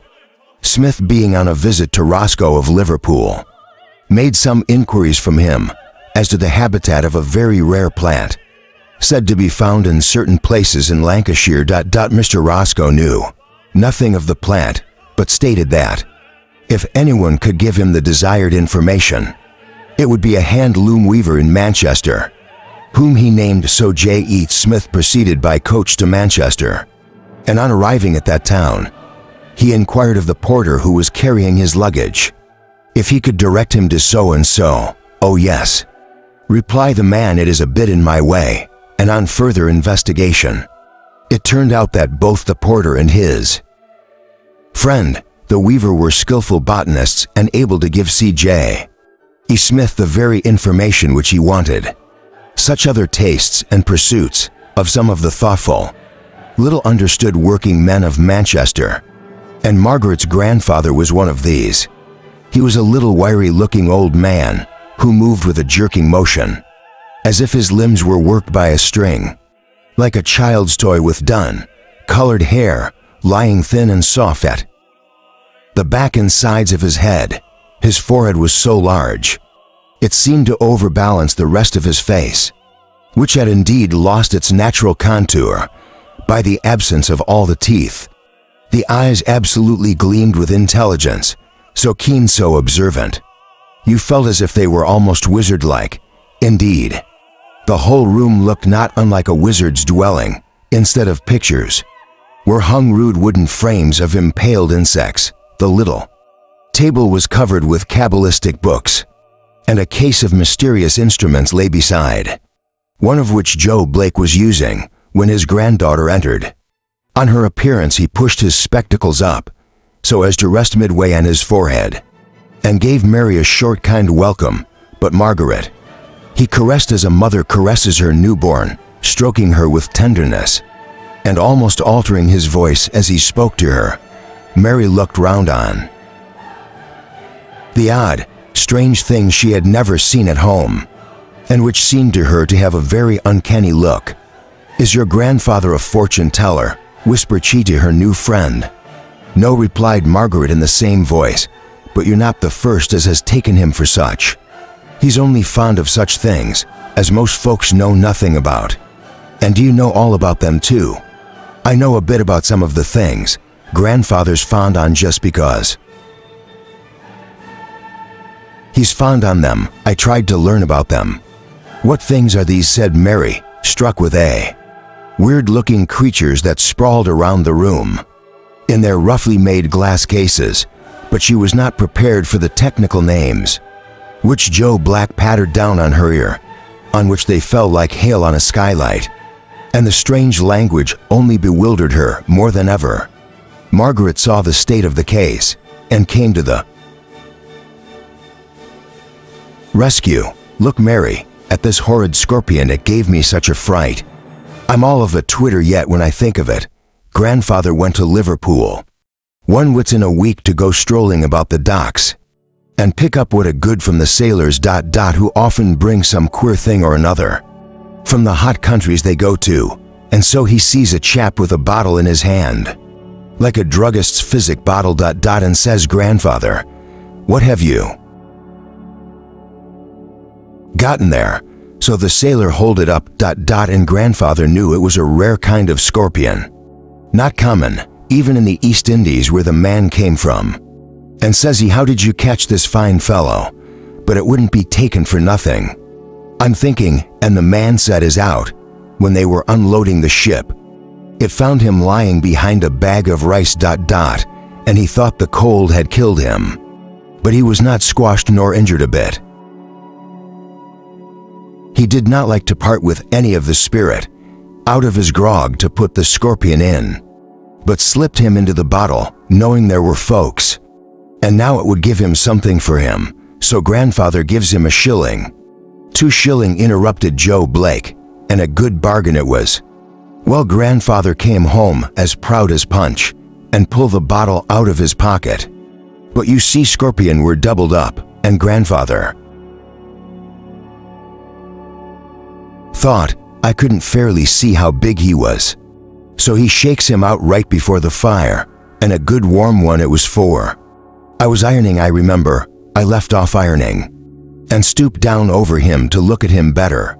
And grandfather got a book and began to read how this very kind were the most poisonous and vicious species, how they bite but often fatal, and then went on to read our people who were bitten, got swelled and screamed. With pain, I was listening hard, but as it fell out, I never took my eyes off the creature. Though I could not have told, I was watching it. Suddenly it seemed to give a jerk, and before I could speak it gave another. And in a minute it was as wild as could be, running at me just like a mad dog. What did you do? Ask Mary me why I jumped first on a chair, and then on all the things I've been ironing on the dresser, and I screamed for grandfather to come up by me, but it did not happen to me. Why, if I'd come up by thee, who to call the creature I should like to know? Well, I begged grandfather to crush it, and I had the iron right over it once ready to drop. But grandfather begged me not to hurt it in that way. So I couldn't think what he'd have, but he hopped around the room as if he was so afraid. For all he begged me not to injure it, at last he goes to the kettle and lifts up the lid and peeps in. What on earth is he doing that for? Thinks he'll never drink his tea with a scorpion. Running free and easy about the room. Then he takes the tongs, and he settles his spectacles on his nose, and in a minute it lifted the creature up bad leg, and dropped him into the boiling water. I did that kill him, said Mary. I sure enough he boiled for longer time. And grandfather like though, but I was so afraid of his coming round again, I ran to the public house for some gin, and grandfather filled the bottle, and then we poured off the water, and picked him out of the kettle ... and dropped him into the bottle, and he were there above 12 months. What brought him to life at first ... asked Mary. Why is he would never really dead, only torpid, that is dead. Asleep with a cold, and our good fire brought him round. I'm glad father does not care for such things, said Mary. Are you well? I'm often downright glad. Grandfather is so fond of his books, and his creatures, and his plants. It does my heart good to see him so happy, sorting them all at home ... and so ready to go in search of more. Whenever he's a spare day, look at him now, he's gone back to his books, and he'll be as happy as a king, working away till I make him go to bed. It keeps him silent, to be sure, but as long as I see him earnest and pleased and eager, what does that matter? Then when he has his talking bouts, you can't think how much he has to say. Dear grandfather, you don't know how happy we are. Mary wondered if the dear grandfather heard all this. Margaret did not speak in an undertone, but no, he was far too deep and eager in solving a problem. He did not even notice Mary's leave-taking, as she went home with the feeling that she had, that night, made the acquaintance of two of the strangest people she ever saw in her life. Margaret so quiet, so commonplace, until her singing powers were called forth, so silent from home, so cheerful and agreeable at home, and her grandfather so very different to anyone Mary had ever seen. Margaret had said he was not a fortune teller, but she did not know whether to believe her. To resolve her doubts, she told the history of the evening to her father, who was interested by her account, and curious to see and judge for himself. Opportunities are not often wanting. Where inclination goes before, and before the end of that winter, Mary looked upon Margaret almost as an old friend. The latter would bring her work, when Mary was likely to be at home in the evenings, and sit with her, and Job Legg would put a book and his pipe in his pocket, and just step around the corner to fetch his grandchild ready for a talk. If he found Barton in ready to pull out pipe and book, if the girls wanted him to wait, and John was still at his club, in short, ready to do whatever would give pleasure to his darling, Margaret. I do not know what points of resemblance or dissimilitude. For the one joins people as often as the other. Attracted the two girls to each other, Margaret had the great charm of possessing good, strong common sense. And do you not perceive how involuntary this is valued? It is so pleasant to have a friend who possesses the power of setting a difficult question in a clear light, whose judgment can tell what is best to be done, and who is so convinced of what is wisest best, that in consideration of the end, all difficulties in the way diminish. People admire talent and talk about their admiration, but they value common sense without talking about it, and often without knowing it. So Mary and Margaret grew in love, one toward the other, and Mary told many of her feelings, in a way she'd never done before, to anyone.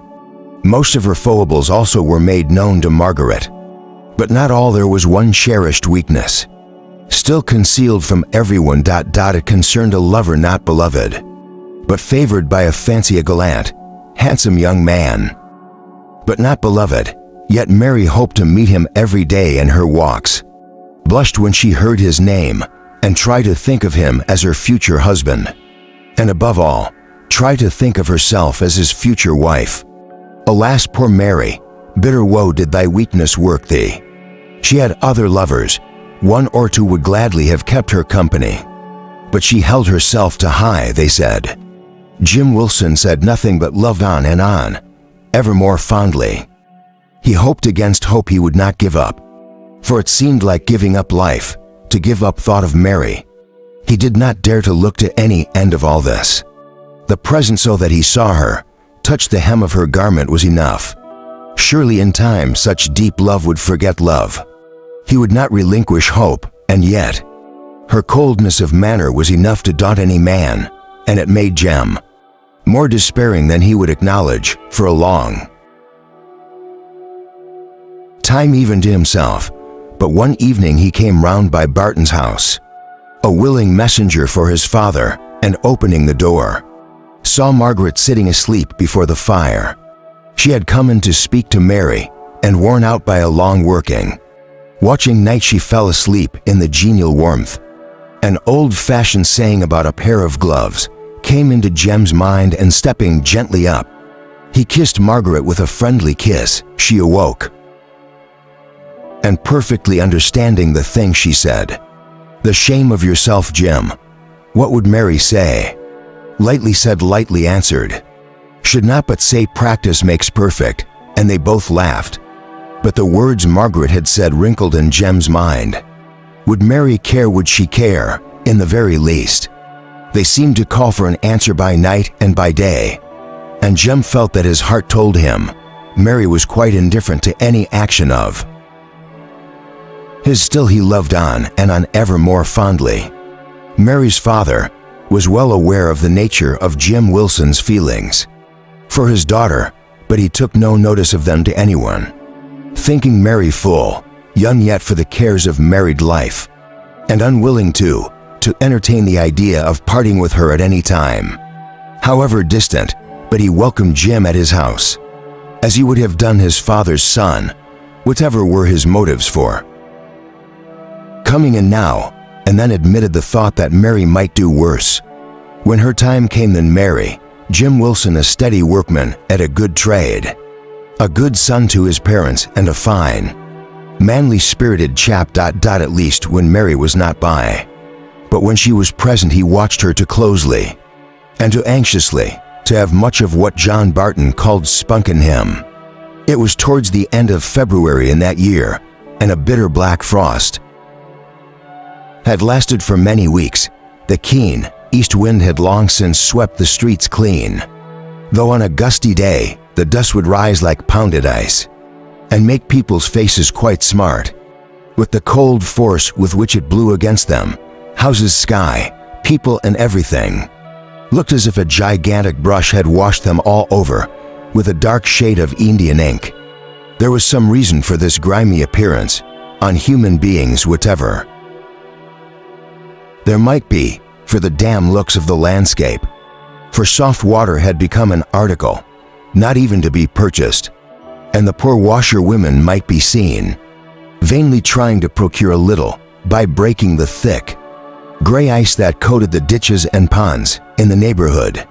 People prophesied a long continuance to this. Already lengthened frost said the spring would be very late. No spring fashions required, no summer clothing. Purchased for a short, uncertain summer indeed. There was no end to the evil prophesied during the continuance of that bleak east wind.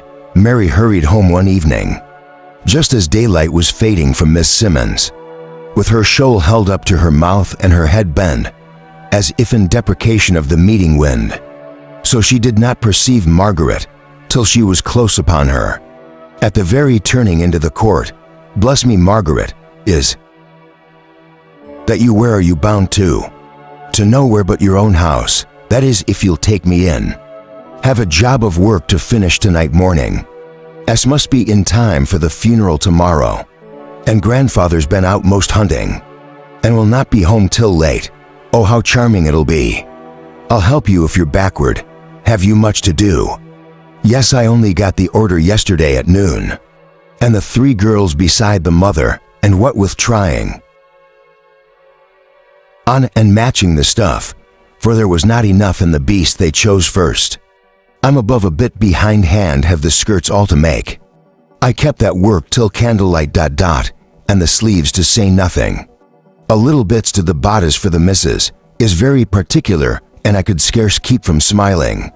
While they were crying so, really taking on sadly, I'm sure to hear first one, and then to the clear up to notice the sit of her gown.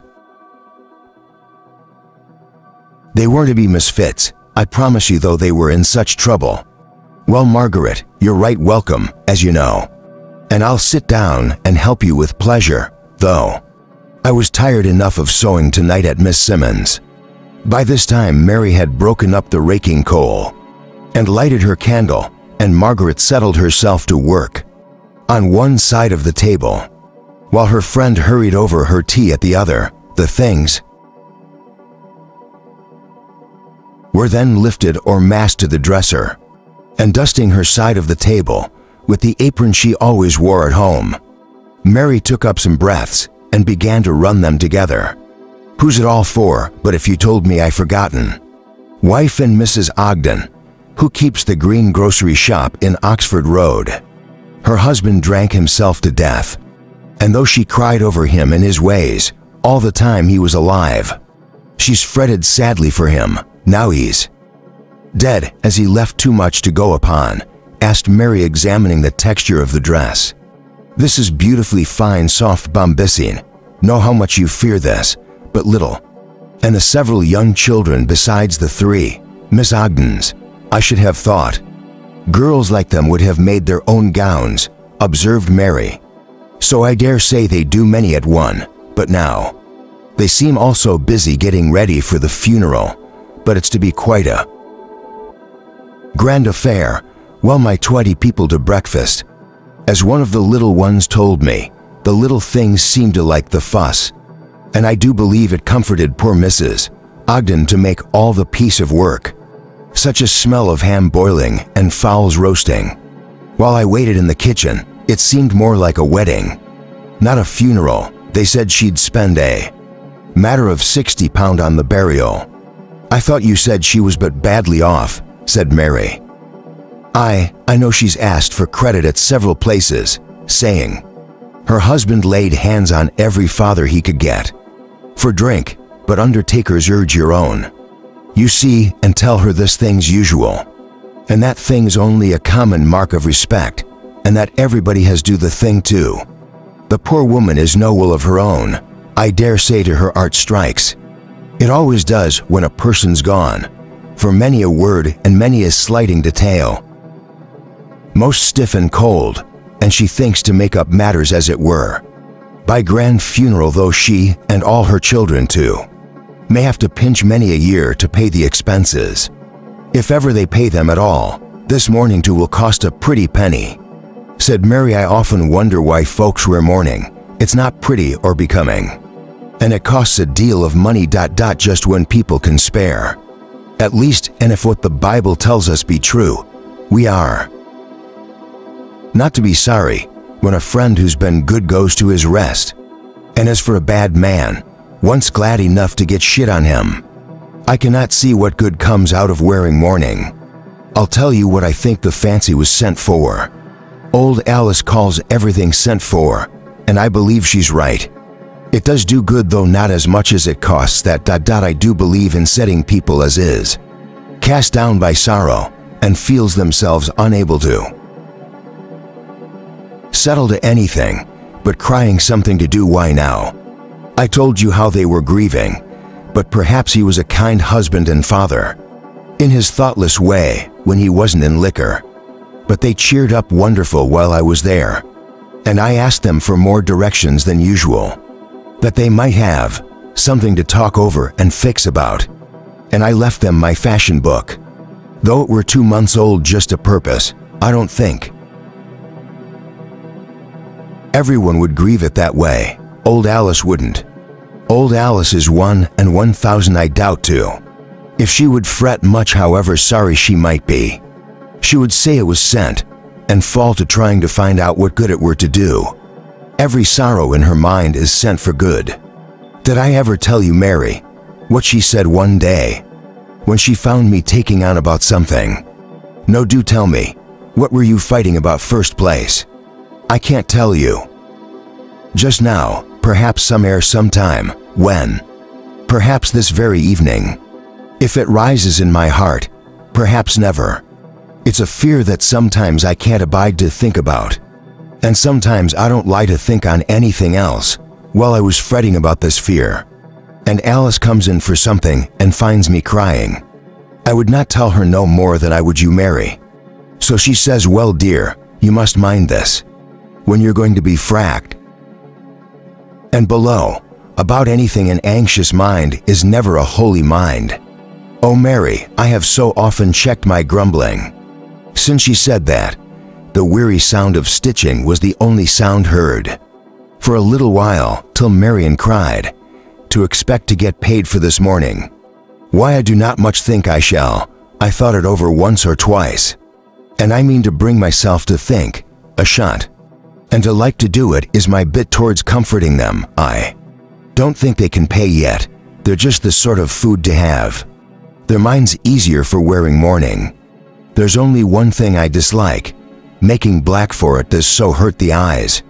Margaret put down her work with a sigh, and shaded her eyes. Then she assumed a cheerful tone and said, you'll not have to wait long, Mary. For my secret's on the tip of my tongue. Mary, do you know I sometimes think I'm going a little blind, and then what would become a grandfather in me? Oh God, help me, Lord, help me. She fell into an agony of tears while Mary knelt by her, striving to soothe and to comfort her, but like an inexperienced person, striving rather to deny the correctness of Margaret's fear than helping her to meet and overcome the evil. No, said Margaret quietly, fixing her tearful eyes on Mary. I know I'm not mistaken. I felt one going some time, long before I ever thought what it would lead to, and last autumn I went to a doctor, and he did not mince the matter, but said, unless I sat in a darkened room with my hands before me, my sight would not last me many years longer. How could I do that, Mary? For one thing, grandfather would have known there was somewhat the matter, and oh, it will grieve him so whenever he's told. So the later the better, and besides, Mary, with sometimes little enough to go upon, and what I earn is a great help. The grandfather takes a day here and a day there for botanizing or going after insects, and he'll think little enough of 4 or 5 shillings for a specimen. Dear grandfather, and I'm so low to think he should be stinted of what gives him such pleasure, so I went to another doctor to try and get him to say something different, and he says, oh, it was only weakness, and give me a bottle of lotion. But I've used 3 bottles, and each of them cost 2 shillings, and my eyes so much worse, not hurting so much, but I can't see a bit with it there now. Mary continued, she shutting one eye now. You only look like a great black shadow with the edges dancing and sparkling. And can you see pretty well with the other? Yes, pretty near as well as ever. The only difference is that if I so a long time together a bright spot, like the sun comes right where I'm looking. All the rest is quite clear, but just where I want to see. I've been to both doctors again, and now they're both the same story. And I suppose I'm going dark as fast as maybe playing. Work pays so bad, and morning's been so plentiful this winter. I've attempted to take in any black work I could, and now I'm suffering from it. And yet, Margaret, you're going on taking it in. That's what you'd call foolish in another. It is merry, and yet what can I do? Forkman live. And I think I should go blind anyway. And I didn't tell grandfather as I would leave it off. But he was so fret. Margaret rocked herself backward and forward to still her emotion. Oh, Mary, she said, I tried to get his face off by heart. And I stare at him so when he's not looking, and then shut my eyes to see if I can remember his dear face. There's one thing, Mary, that serves a bit to comfort me. You have heard of old Jacob Butterworth, the singing weaver, well. I know them a bit, so I went to him and said, how I wished he'd teach me the right way of singing. And he says I have a rare fine voice, and I go once a week and take a lesson for him. He's been a grand singer in his day. He said the choruses at the festivals, and got thanked many a time by London folk, and one foreign singer, Madame Catalani, turned around and shook him by the hand before the old church full of people. He says I may gain ever so much money by singing, but I don't know anyway. It's sad work being blind. She took up her sewing, saying her eyes were rested now, and for some time they sewed on in silence. Suddenly, there were steps heard in the little paved court. Person after person ran past the curtain window. Something's up, said Mary. She went to the door, and stopping the first person she saw, inquired the cause of the commotion. Hey wench, don't you see the fire light? Carson's mill is blazing away like fun. And away her informant ran. Good Margaret, on me up on it, and let's go to see Carson's mill. It's a fire. And they say a burning mill is such a grand sight. I never saw one. Well, I think it's a fearful sight.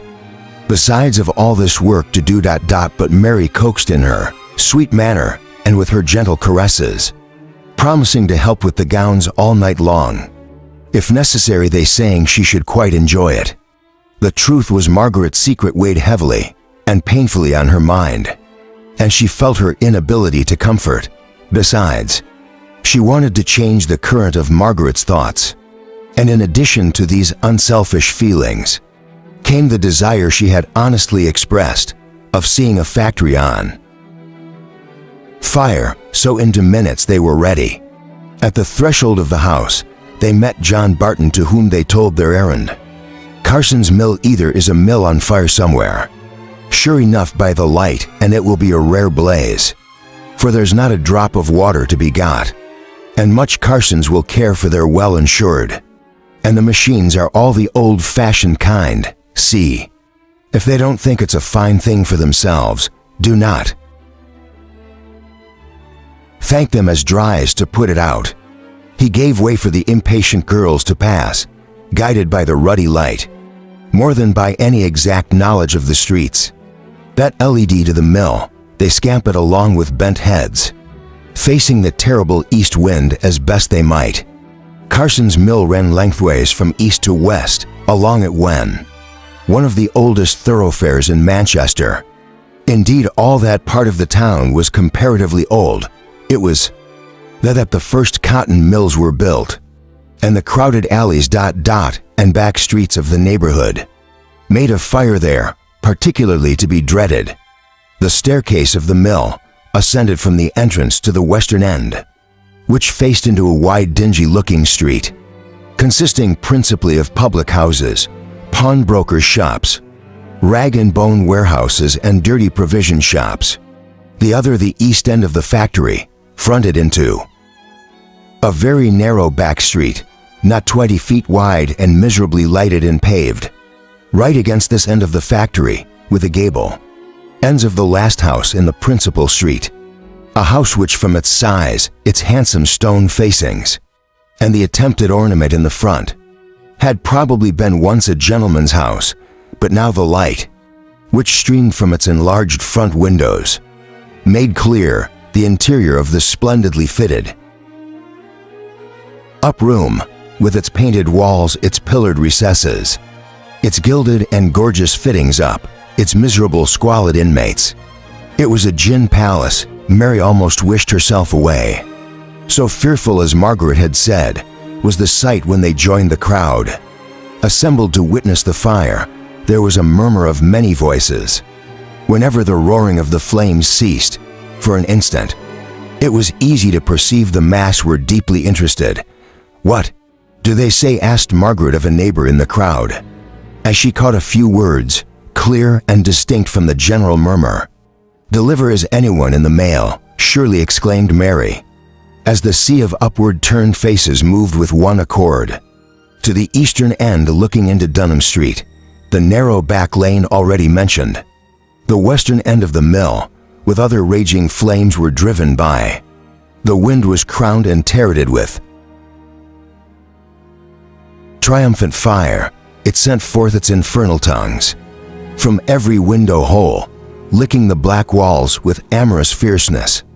It was swayed or fell before the mighty gale, only to rise higher and yet higher, to ravage and roar yet more wildly. This part of the roof fell in with an astounding crash, while the crowd struggled more and more to press into Dunham Street. For what were magnificent, terrible flames, what were falling timbers or tottering walls, in comparison with human life, there, where the devouring flames have been repelled by the yet more powerful wind, but where yet black smoke gushed out from every aperture. There at one of the windows on the 4th story, or rather a doorway, where a crane was fixed to hoist up goods, might occasionally be seen, when the thick gusts of smoke cleared partially away, for an instant the imploring figures of 2 men. They had remained after the rest of the workmen, for some reason or other, and owing to the wind, having driven the fire in the opposite direction, had perceived no sight or sound of alarm, too long after, if anything could be cool, long in that throng of terrors which passed by. In less time than half an hour, the fire had consumed the old wooden staircase at the other end of the building. I'm not sure whether it was not the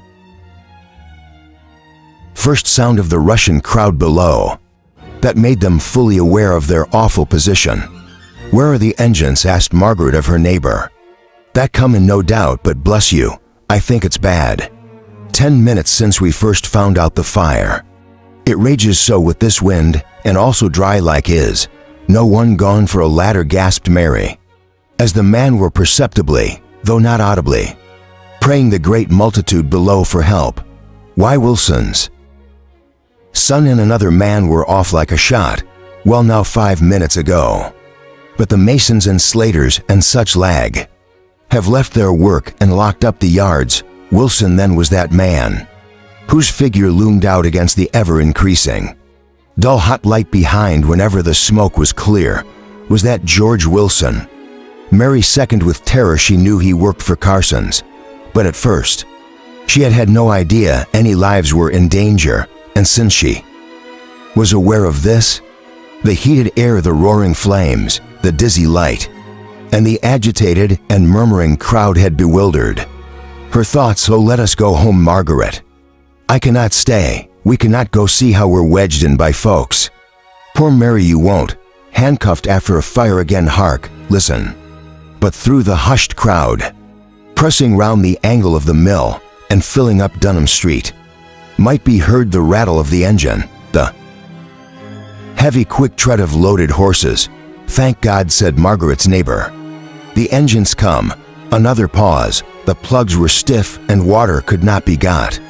Then there was a pressure through the crowd, the front rows bearing back on those behind, till the girls were sick with a close ramming confinement. Then a relaxation and a breathing freely once more. "'Cause young Wilson and a fireman were a ladder," said Margaret's neighbor, a tall man who could overlook the crowd.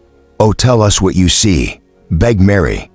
"They've gotten it fixed again, the gin shot war. One of the men in the factory has fell back. Days with the smoke I wouldn't, the floor is not given away there. God said he bringing his eye lower down, the ladder's too short, it's all over with them. Pork chops, the fire's coming slow and short at that end. And before they've either gotten water or another ladder, they'll be dead, out and out, Lord. Have mercy on them." A sob, as if of excited women, was heard in the hush of the crowd, another pressure like the former. Mary clung to Margaret's arm with a pinching grasp and longed to faint and be insensible, to escape from the oppressing misery of her sensations. A minute or two, the taken ladder into the temple of Apollo.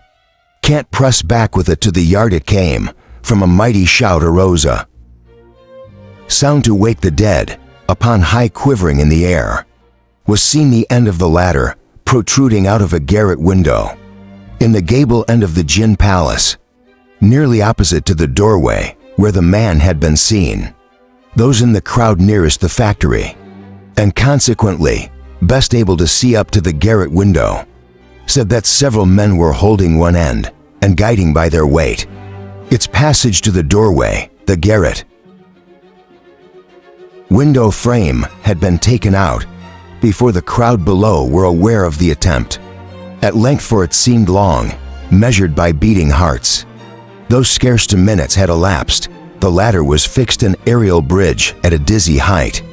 Across the narrow street, every eye was fixed in unwinking anxiety, and people's very breathing seemed still in suspense.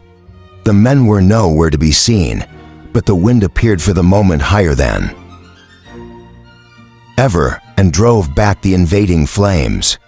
To the other end, Mary and Margaret could see now. Right above them danced the ladder in the wind. The crowd pressed back from under firemen's helmets, appeared at the window holding the ladder, firm when a man with quick, steady tread and unmoving head passed from one side to the other. The multitude did not even whisper what he crossed, the perilous bridge which quivered under him, but when he was across safe, comparatively, in the factory, a cheer arose for an instant, checked, however, almost immediately by the uncertainty of the result and the desire, not in any way to shake the nerves of the brave fellow who would cast his life on such a die.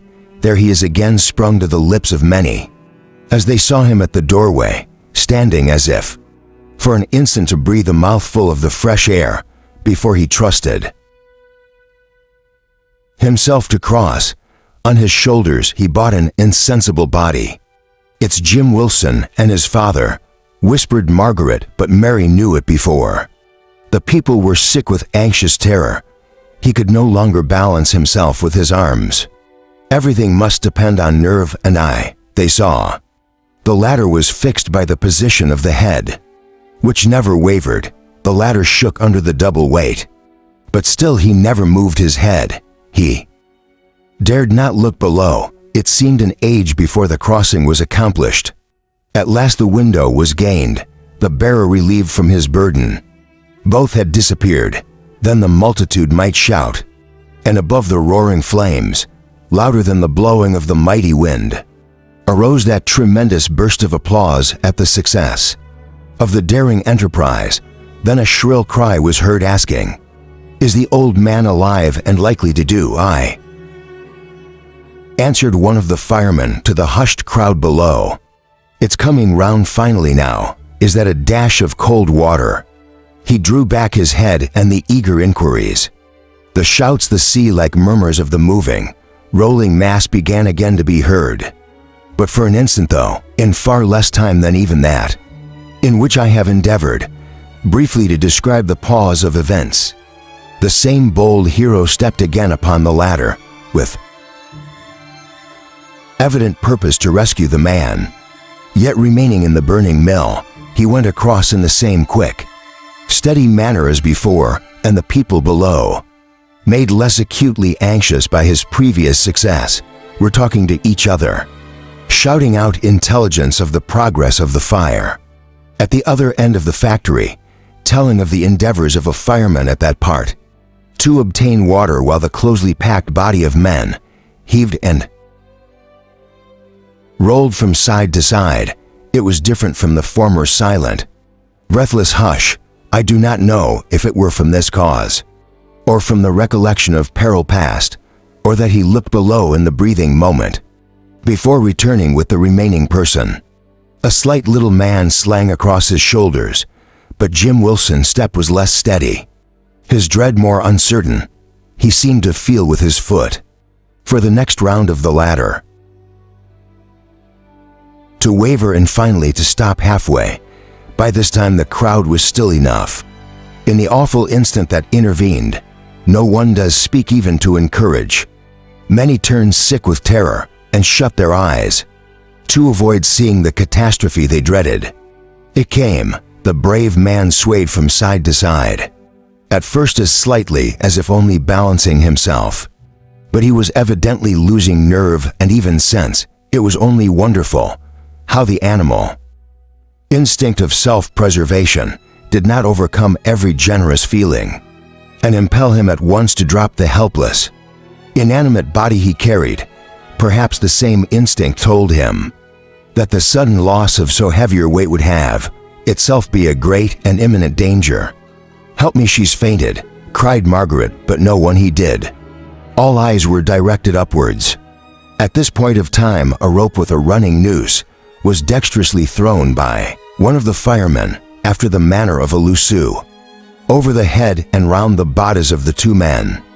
True, it was with rude and slight adjustment, but slight as it was, it served as a studying guide. It encouraged the sinking heart, the dizzy head. Once more Jem stepped onwards. He was not hurried by any jerk or pull. Slowly and gradually the rope was hauled in, slowly and gradually. Did he make the 4 or 5 paces between him and safety? The window was gained and all were saved. The multitude in the street absolutely danced with triumph, and hazarded and yelled ... till he would have fancied their very throats would crack, and then with all the fickleness of interest characteristic of a large body of people ... pressed and stumbled and cursed and swore in the hurry to get out of Dunham Street and back to the immediate scene of the fire, the mighty diapason of whose roaring flames formed an awful accompaniment to the screams and yells and implications of the struggling crowd. As they pressed away, Margaret was left pale and almost sinking under the weight of Mary's body, which she had preserved in an upright position by keeping her arms tight around Mary's waist, dreading with reason the trampling of unheeding feet. Now, however, she gently let her down on the cold, clean pavement, and the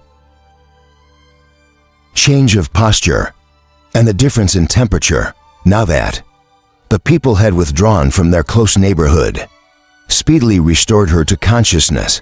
Her first glance was bewildered and uncertain. She had forgotten where she was. Her cold, hard bed felt strange. The murky glare in the sky affrighted her. She shut her eyes to think, to recollect. Her next look was upwards. The fearful bridge had been withdrawn. The window was unoccupied. "They're safe," said Margaret. "All are all safe, Margaret. Ask Mary, ask John Fireman, and he'll tell you more about it than I can ... but I know they're all safe."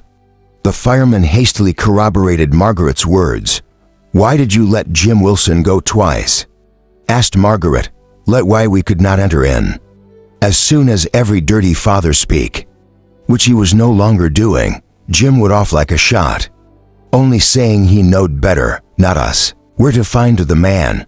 We'd all have gone if he hadn't been in such a hurry.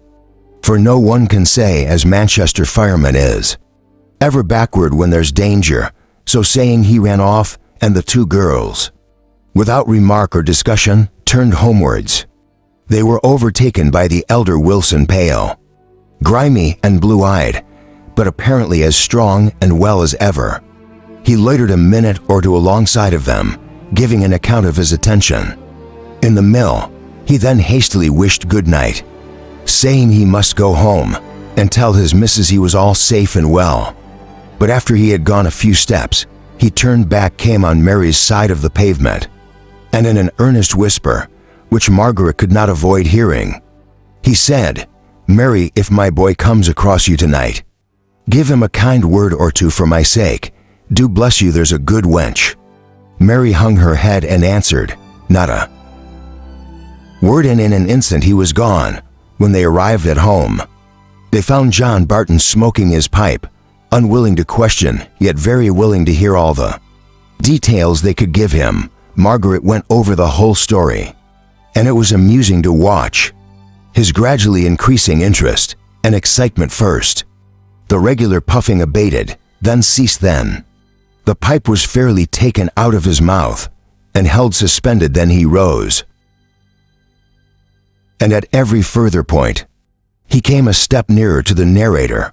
When it was ended, he swore, an unusual thing for him, that if Jim Wilson wanted Mary, he should have her tomorrow, if he had not a penny to keep her. Margaret laughed, but Mary, who was now recovered from her agitation, pouted and looked angry. The work which they had left was resumed, but with full hearts fingers never go very quickly, and I'm sorry to say that owing to the fire, the two younger Miss Ogdens were in such grief for the loss of their excellent father that they were unable to appear before the little circle of sympathizing friends gathered together to comfort the widow and see the funeral set off. Chapter 6. How little can the rich man know of what the poor man feels when what, like some dark demon foe, nearer and nearer steals. He never tramped the way around a stroke of work to gain, and second, at the dreaded sound telling him to his in vain. Footsore, heart sore, he never came back through the winter's wind to a dark cellar. There no flame, no light, no food to find. He never saw his darlings lie shivering the grass. Their bed he never heard that maddening cry, "Daddy, a bit of bread," Manchester song. John Barton was not far wrong in his idea that the Mrs. Carson would not be over much grieved for the consequences of the fire. In their mill they were well insured. The machinery lacked the improvements of late years, and worked but poorly in comparison with that which might now be procured. Above all, trade was very slack. Cottons could find no market, and goods lay packed and piled in many a warehouse. The mills were merely worked to keep the machinery, human and metal, in some kind of order and readiness for better times. So this was an excellent time Mrs. Carson thought for refitting their factory with first-rate improvements, for which the insurance money would amply pay. They were in no hurry about the business, however. The weekly drain of wages given for labor, useless in the present state of the market, was stopped. The partners had more leisure than they had known for years, and promised wives and daughters all manner of pleasant excursions as soon as the weather should become more genial. It was a pleasant thing to be able to lounge over breakfast with a review or newspaper in hand, to have time for becoming acquainted with agreeable and accomplished daughters, on whose education no money had been spared, but whose fathers, shut up during a long day with calicos and accounts, had so seldom had leisure to enjoy their daughters' talents. There were happy family evenings, now that the man of business had time for domestic enjoyments. There's another side to the picture. There were homes of a witch. Carson's fire threw a deep, terrible gloom. The homes of those who would fain work, and no man gave unto them. The homes of those to whom leisure was a curse. There the family music was hungry wails, when week after week passed by, and there was no work to be had, and consequently no wages to pay for the bread the children cried aloud for in their young impatience of suffering. There was no breakfast to lounge over. Their lounge was taken in bed, to try and keep warmth in them that bitter March weather, and by being quiet to dead an annoying vulf within many a penny that would have gone little way, enough in oatmeal or potatoes, bought opium to still the hungry little ones.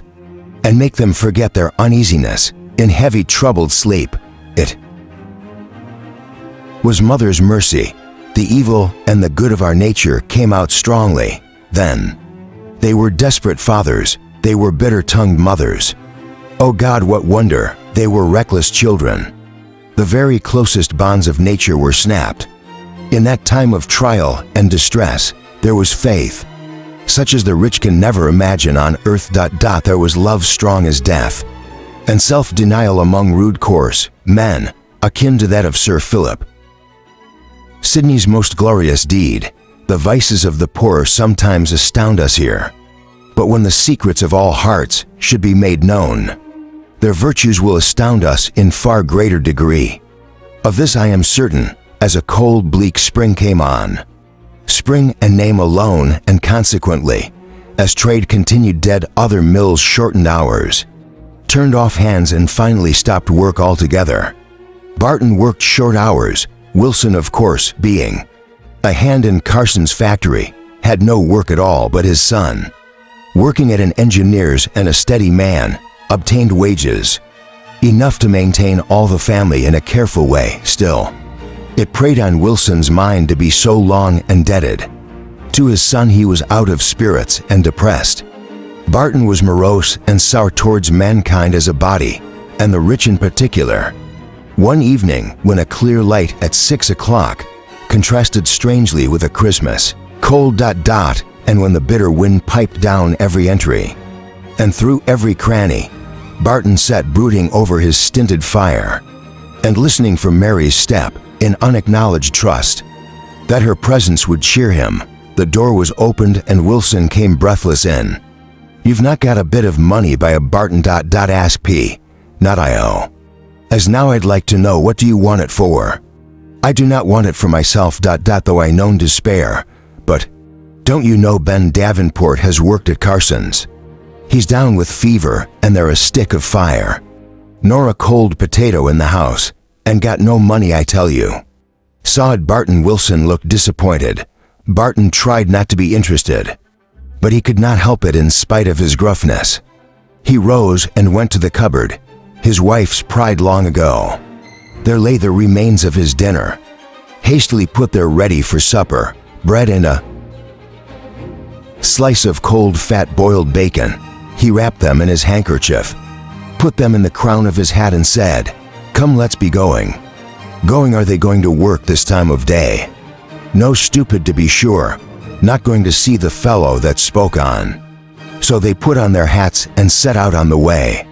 Wilson said Davenport was a good fellow, though too much of the method that his children were too young to work, but not too young to be cold and hungry, that they had sunk lower and lower, and pawned thing after thing, and that now they lived in a cellar in Berry Street, off Store Street.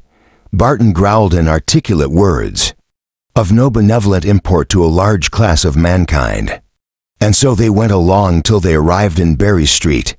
It was unpaved, and down the middle a gutter forced its way every now and then, forming pools in the holes with which the street abounded.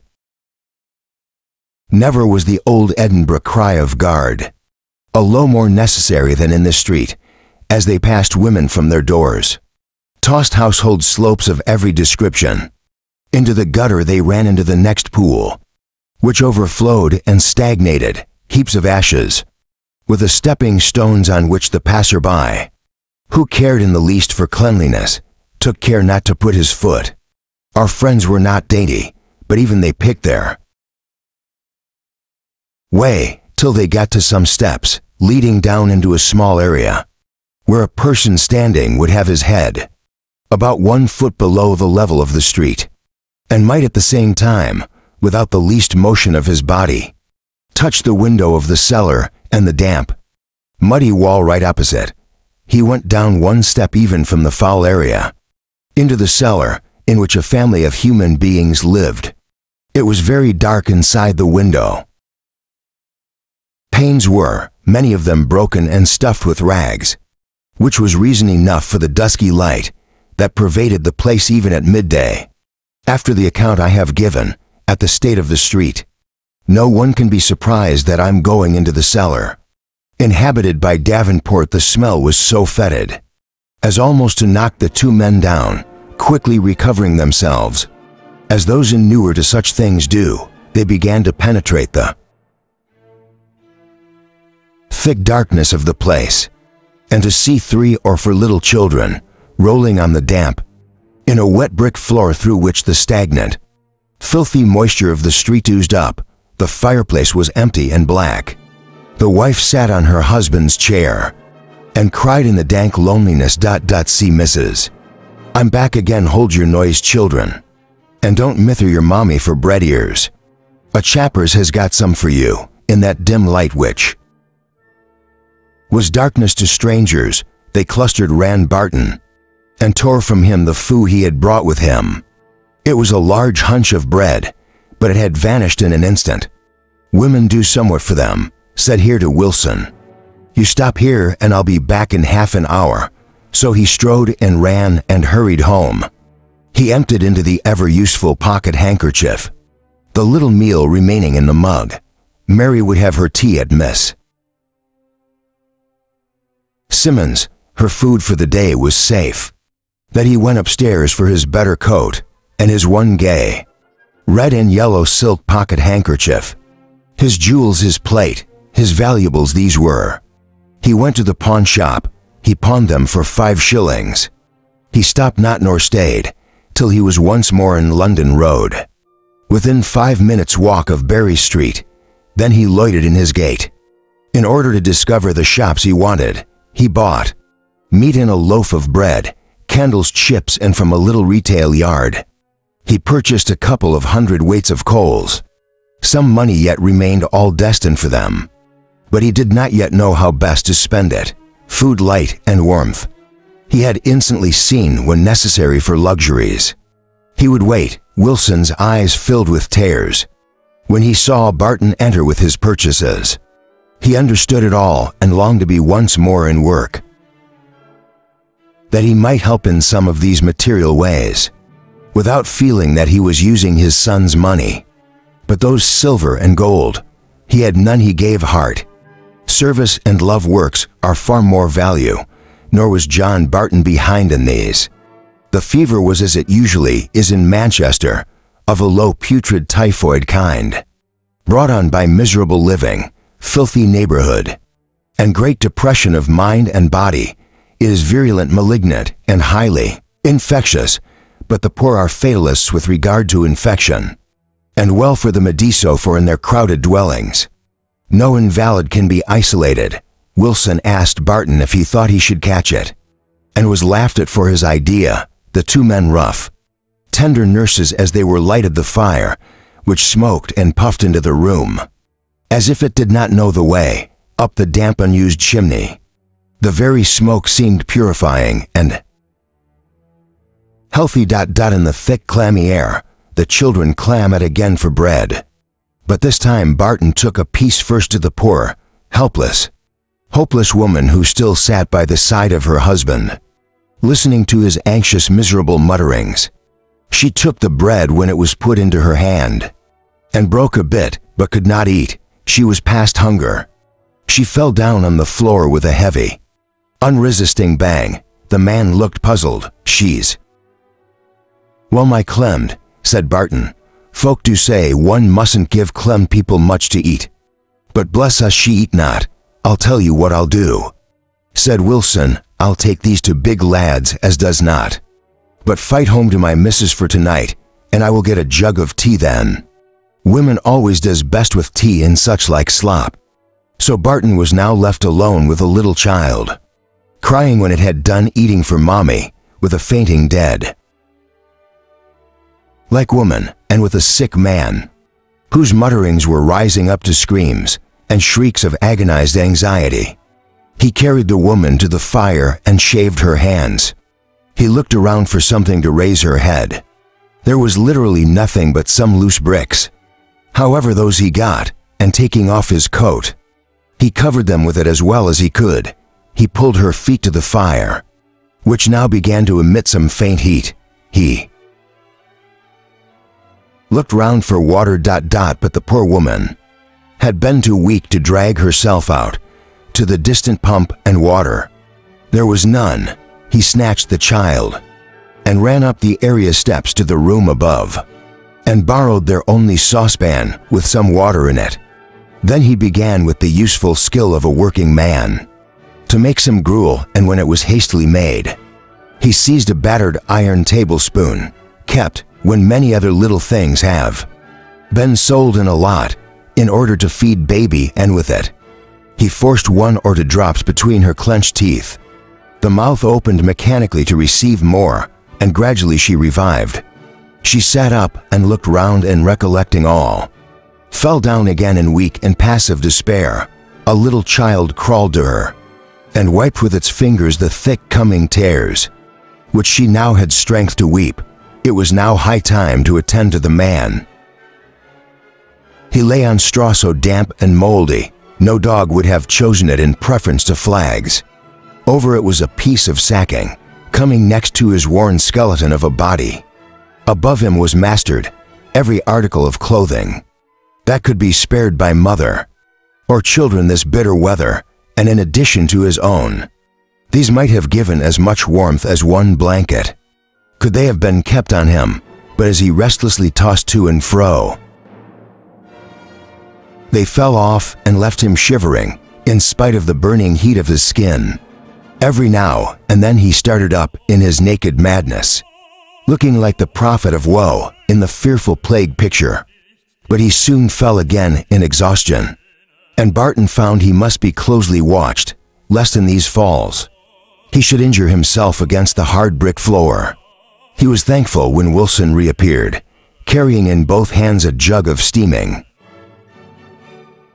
tea intended for the poor wife. But when the delirious husband saw drink, he snatched at it with animal instinct, with a selfishness he had never shown in health. Then the 2 men consulted together, it seems decided, without a word being spoken on the subject, that both should spend the night with the full on couple. That was settled. But could no doctor be had? In all probability no. The next day an infirmary order might be begged. But meanwhile the only medical advice they could have must be from a drugist, so Barton, being the moneyed man, set out to find a shop in London Road. It is a pretty sight to walk through, a street with lighted shops. The gas is so brilliant, the display of goods so much more vividly shown than by day, and of all shops a drugist's looks the most like the tailies of our childhood. From Aladdin's garden of enchanted fruits to the charming Rosamond with her purple jar, no such associations had Barton. Yet he felt the contrast between the well-filled, well-lighted shops and the dim, gloomy cellar, and it made him moody that such contrast should exist. They are the mysterious problem of life, to more than him. He wondered if any in all the hurrying crowd had come from such a house of mourning. He thought they all looked joyous, and he was angry with them. But he could not, you cannot read the lot of those who daily pass you by in the street. How do you know the wild romances of their lives, the trials, the temptations they are even now enduring? Resisting sinking under, you may be elbowed one instant by the girl, desperate in her abandonment, laughing and mad merriment with her outward gesture, while her soul is longing for the rest of the dead and bringing itself to think of the cold, flowing river as the only mercy of God remaining to her. Here you may pass the criminal meditating crimes, at which you will tomorrow shadow with horror as you read them. You may push against one humble and unnoticed, the last upon earth who in heaven will forever be. In the immediate light of God's countenance, errands of mercy, errands of sin, did you ever think, where all the thousands of people you daily meet abound, Barton's was an errand of mercy, but the thoughts of his heart were touched by sin, by bitter hatred of the happy, whom he for the time confounded with the selfish. He reached a drugist's shop and entered the druggist, whose smooth manners seemed to have been sold over with his own. Supremacy listened Attentively to Barton's description of Davenport's illness, concluded it was typhus fever, very prevalent in that neighborhood, and proceeded to make up a bottle of medicine, sweet spirits of night at all, some such innocent potion, very good for slight colds, but utterly powerless to stop for an instant the raging fever of the poor man. It was intended to relieve. He recommended the same course they had previously determined to adopt, applying the next morning for an infirmary order, and Barton left the shop with comfortable faith in the physic given him for men of his class, if they believe in physic at all, believe that every description is equally efficacious. Meanwhile, Wilson had done what he could at Davenport's home. He had soothed and covered the man many a time. It fed and hushed the little child, and spoken tenderly to the woman, who lay still in her weakness and her weariness. He'd opened the door, but only for an instant. It led into a back cellar with a grating, instead of a window down, which dropped the moisture from pigsties. And worse abominations, it was not paved. The floor was one mass of bad-smelling mud it had never been used for. There was not an article of furniture in it, nor could a human being, much less a pig, have lived there many days. Yet the back apartment made a difference in the rent. The Davenports paid threatens more for having two rooms. When he turned around again, he saw the woman suckling the child from her dry, withered breast. "Surely the lad is wind," exclaimed he in surprise. "Why, how old is he?" "Going on 2 years," she faintly answered. "But oh, it keeps him quiet when I've now tells the game. And he'll get a bit of sleep lying there, if he's getting out beside. We undone our best to get the children food away. We pinched ourselves, and he had no money for the town. No, my master is Buckinghamshire born, and he's feared the town would send him back to his parish if he went to the board. So we've just borne on in hope of better times. But I think they'll never come in my day." And the poor woman began her weak, high-pitched cry again. "Yes, suck this. Drop a growl and then try and get a bit of sleep. John, and I'll watch by your master tonight. God's blessing be on you." She finished the gruel and fell into a dead sleep. Wilson covered her with his coat as well as he could, and tried to move lightly for fear of disturbing her. But there need have been no such dread, for her sleep was profound and heavy with exhaustion. Only once she roused to pull the coat around her little child. And now all Wilson's care and Barton's tabooed was wanted to restrain the wild, mad agony of the fevered man. He started up, he yelled. He seemed infuriated by overwhelming anxiety. He cursed and swore, which surprised Wilson, who knew his piety and health, and who did not know the unbridled tongue of delirium. At length he seemed exhausted and fell asleep, and Barton and Wilson drew near the fire and talked together in whispers. They sat on the floor for chairs. There were none.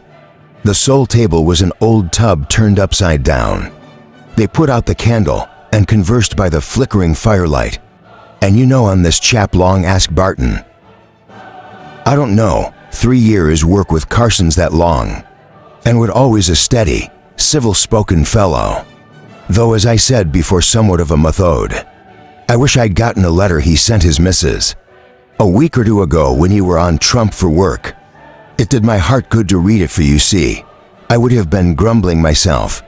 It seemed hard to be sponging on Jem and taking all of his flesh, meat money to buy bread for me and them, as I ought to be keeping, but you know, though I can earn note, I'm gonna eat somewhat well, as I told you our grumbling when she," indicating the sleeping woman by a nod, "brought me Ben's letter, but she could not read herself. It was as good as Bible words, narrow word or repainting all about God being our Father, and that women bear patiently whatever he sends. Don't you think he's a master's father too? I'd be loved to have him for brothers."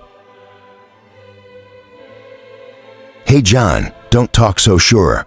There's many, and many are mastered as good or better. Not as, if you think so, tell me this. How comes it they're rich and we're poor? I'd like to know that ... and they're done as they be done by for us." But Wilson was no arguer, no speechify as he would have called it. So Barton, seeing he was likely to have it his own way, went on, "You'll say at least many of one does. Then getting capital and we get none. I say our labor is our capital. And we ought to draw interest on that ... They get interest on their capital somehow. All this time, well, that one is lying idle. Else how could they all live as they do? Besides, there's many on them, as I had not to begin with.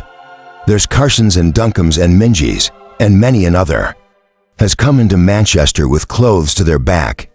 And that were all, and now, there were the tens of thousands. Getting out of our labor, why, the very land, as Fetch put £60 20 year ago, is now worth 600. And that too is owing to our labor. Look at you and see me, and Port Davenport. You under one better we, and screwed us down to the lowest peg, in order to make their great, big fortunes, and build their great big houses. And we, why, we're just clumming, many and many of us. Can you say there's no wrong in this? Well, Barton, I'm not going to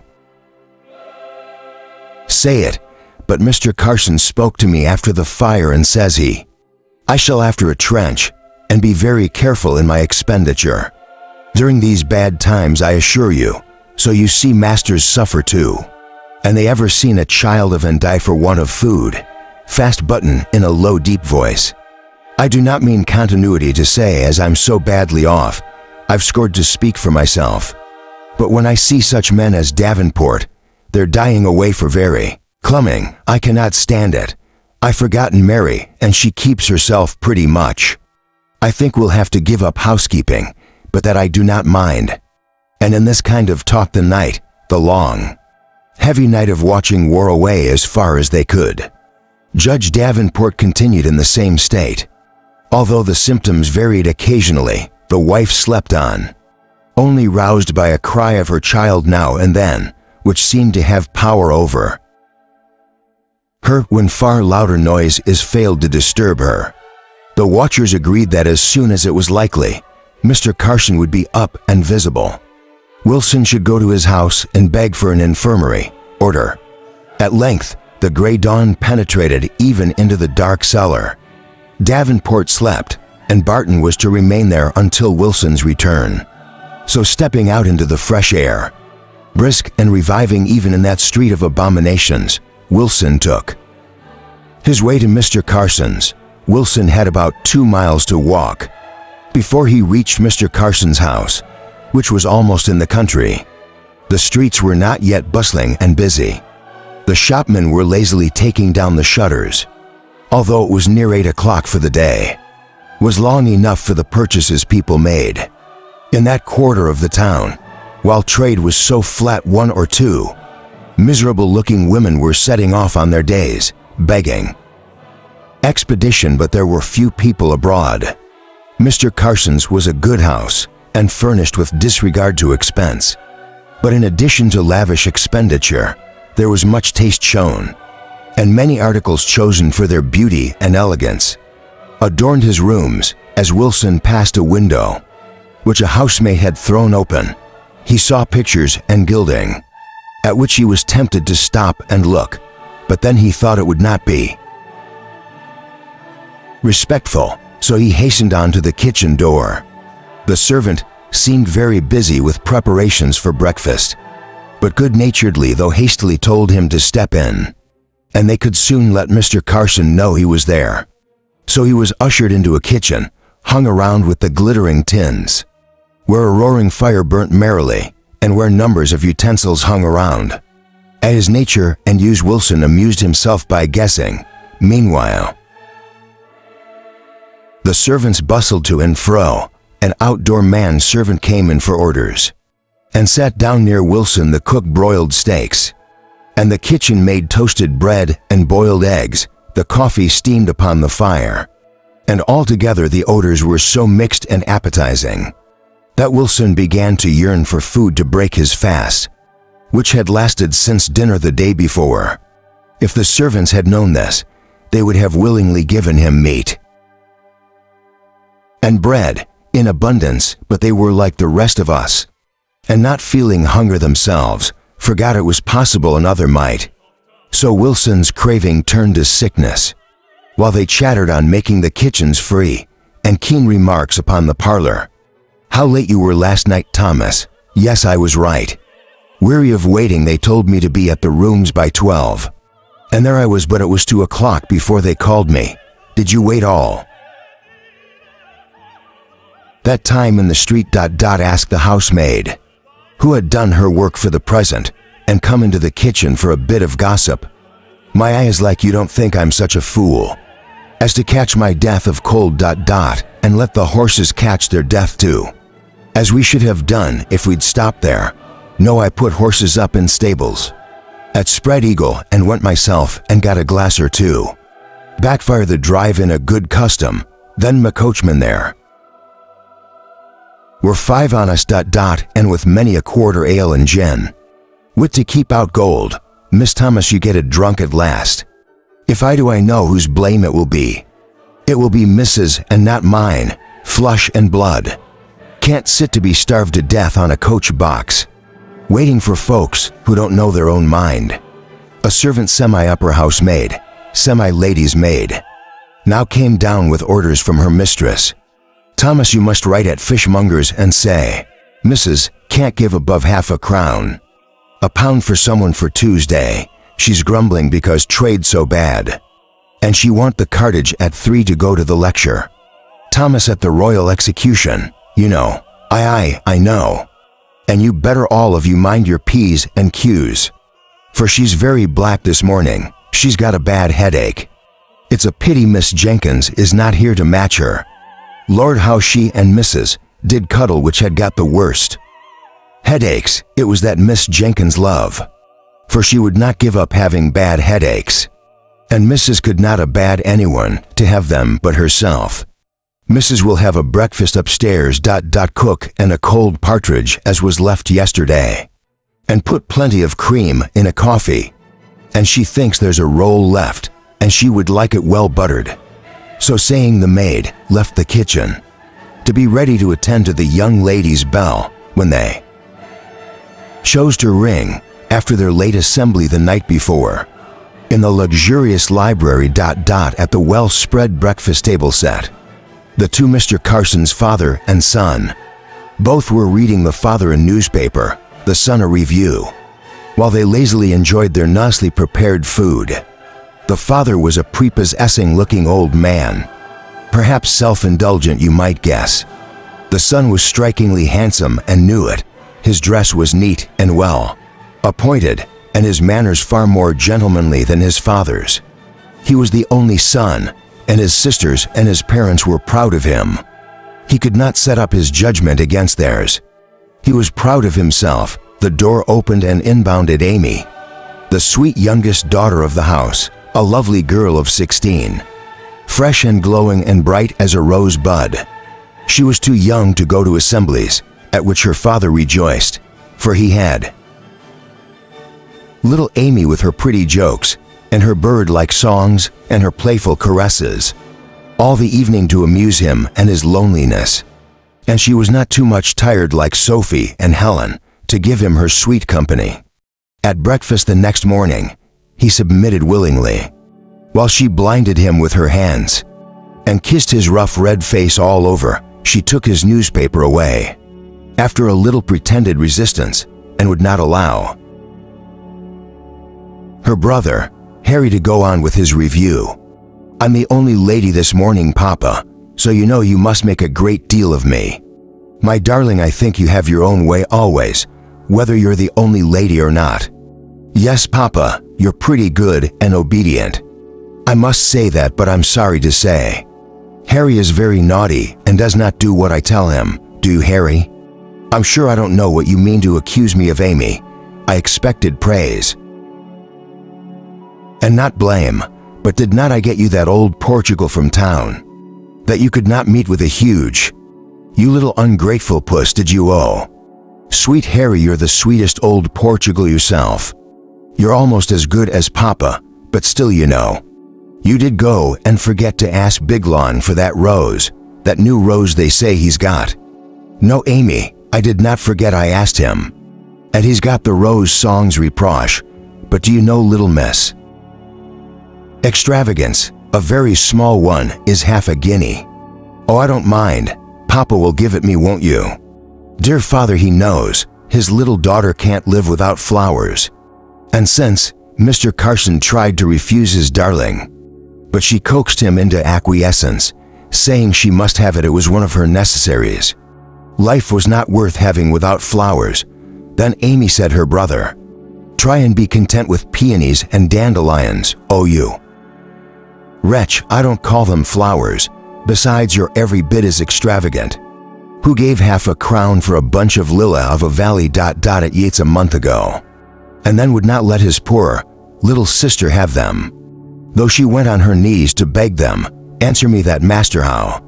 Not on compulsion, replied her brother, smiling with his mouth, while his eyes had an irritated expression, and he went first red, then pale with vexed embarrassment. If you please, sir, said a servant entering the room, is one of the male people wanting to see you.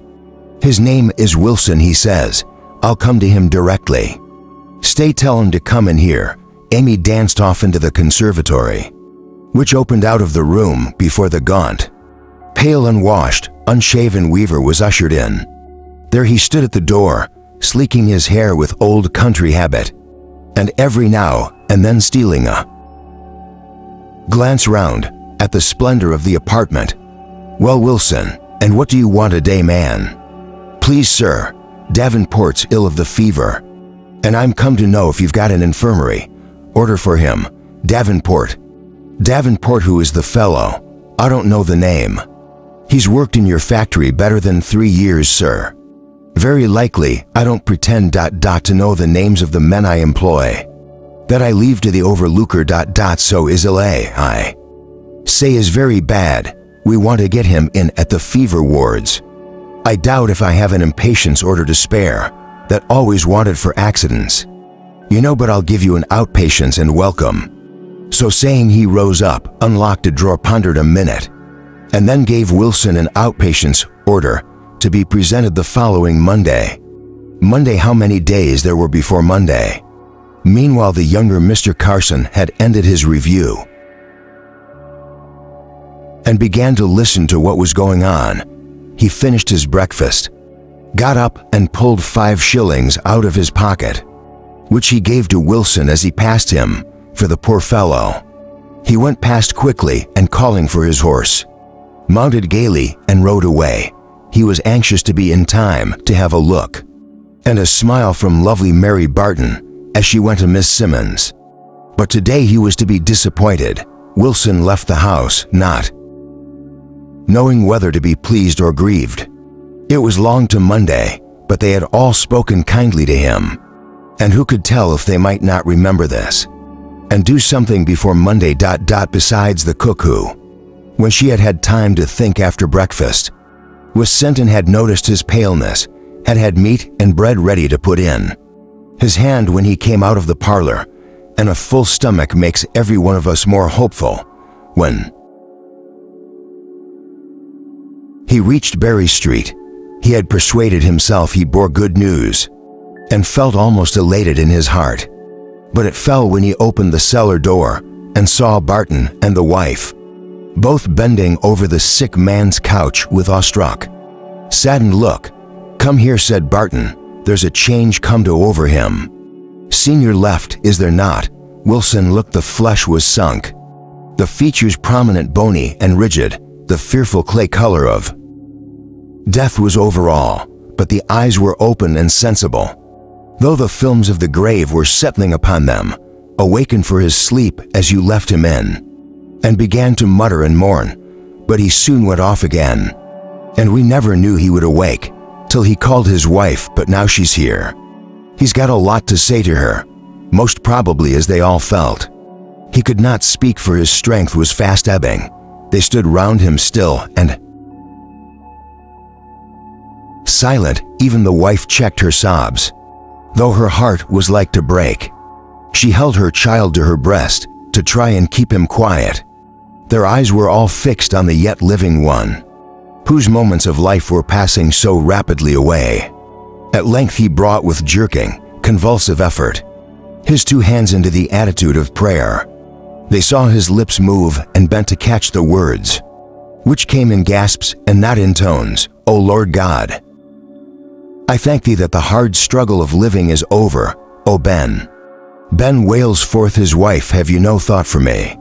O Ben, do say one word, help me through life." He could not speak again.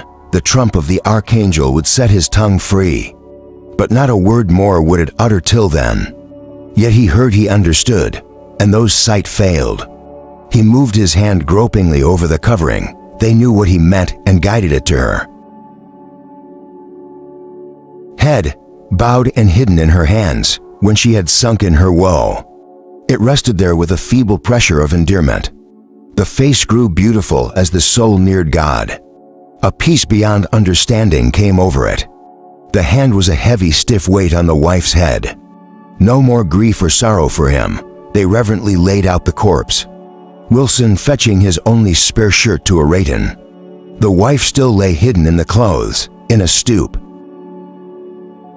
of agony. There was a knock at the door, and Barton went to open it. It was Mary, who received a message from her father to a neighbor, telling her where he was, and she had set out early to come and have a word with him before her day's work, but some errands she had to do, for Miss Simmons had attained her until now.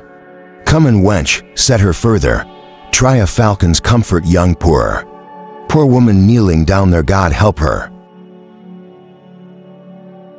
Mary did not know what to say or how to comfort, but she knelt down by her and put her arm around her neck, and in a little while fell to crying herself so bitterly that the source of tears was opened by sympathy in the widow, and her full heart was for a time relieved, and Mary forgot all purpose meeting with her gay lover.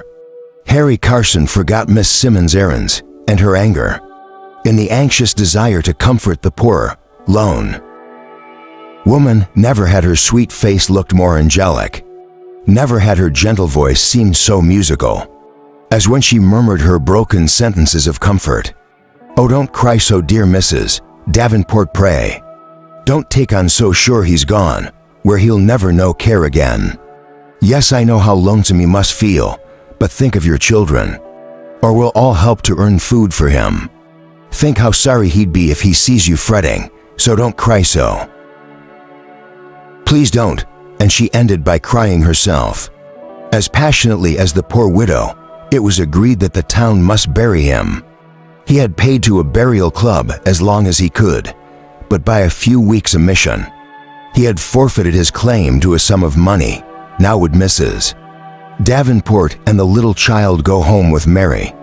The latter brightened up as she urged this plan, but know where the poor fondly loved remains were, there would the mourner be, and all that they could do was to make her as comfortable as their funds would allow, and to beg a neighbor to look in and say a word at times. So she was left alone with her dad, and they went to work that had work, and he who had none took upon him the arrangements for the funeral. Mary had many a scolding from Miss Simmons that day, for her absence of mind to be sure. Miss Simmons was much put out by Mary's non-appearance in the morning, with certain bits of muslin and shades of silk, which were wanted to complete a dress to be worn that night. But it was true enough that Mary did not mind what she was about. She was too busy planning how her old black gown, her best when her mother died, might be sponged and turned and lengthened into something like decent mourning for the widow. And when she went home at night, though it was very late, as a sort of retribution for her morning's negligence, she set to work at once, and was so busy and so glad over her task that she had every now and then to check herself in singing merry ditties, that she felt little accorded with the sewing on which she was engaged. So when the funeral day came, Mrs. Davenport was neatly arrayed in black, a satisfaction to her poor heart in the midst of her sorrow. Barton and Wilson both accompanied her, as she led her to elder boys and followed the coffin. It was a simple walking funeral, with nothing to grate on the feelings of any, far more in accordance with its purpose to my mind, than the gorgeous hearses and nodding plumes which form the grotesque funeral pomp of respectable people. There was no rattling. The bones over the stones of the pauper's funeral, decently and patiently, was he followed to the grave by one, determined to endure her world neatly. For his sake. The only mark of pauperism attendant on the burial concerned the living and joyous, far more than the dead or the sorrowful. When they arrived in the churchyard, they halted before a raised and handsome tombstone, in reality a wooden mockery of stone respectabilities, but adorned the burial ground. It was easily raised in a very few minutes, and below was the grave, in which pauper bodies were piled until within a foot or two of the surface, when the soil was shoveled over and stamped down, and the wooden cover went to do temporary duty over another hole, but little direct of this, who now gave up their dead. Chapter 7. How infinite the wealth of love and hope garnered in these same tiny treasure houses. And oh, what bankrupts in the world we feel when death, like some remorseless creditor, seizes on all we fondly thought our own. The twins, the ghoul-like fever, was not to be brave with impunity and bulked off its prey. The widow had reclaimed her children. Her neighbors, in the Good Samaritan sense of the word, had paid her little areas of rent and made her a few shillings beforehand. With the world, she determined to flit from that cellar to another, less full of painful associations, less haunted by mournful memories, the board not so formidable as she had imagined, had inquired into her case, and instead of sending her to Stoke Claypool, her husband's Buckinghamshire parish, as she had dreaded, had agreed to pay her rent. So food for mouths was all she was now required to find. Only for 3, she would have said, for herself and the unwined child were but reckoned as one. In her calculation, she had a strong heart now. Her bodily strength have been recruited by a week or two of food, and she would not despair. So she took in some little children to nurse, who brought their daily food with them, which she cooked for them, without wronging their helplessness of a crumb.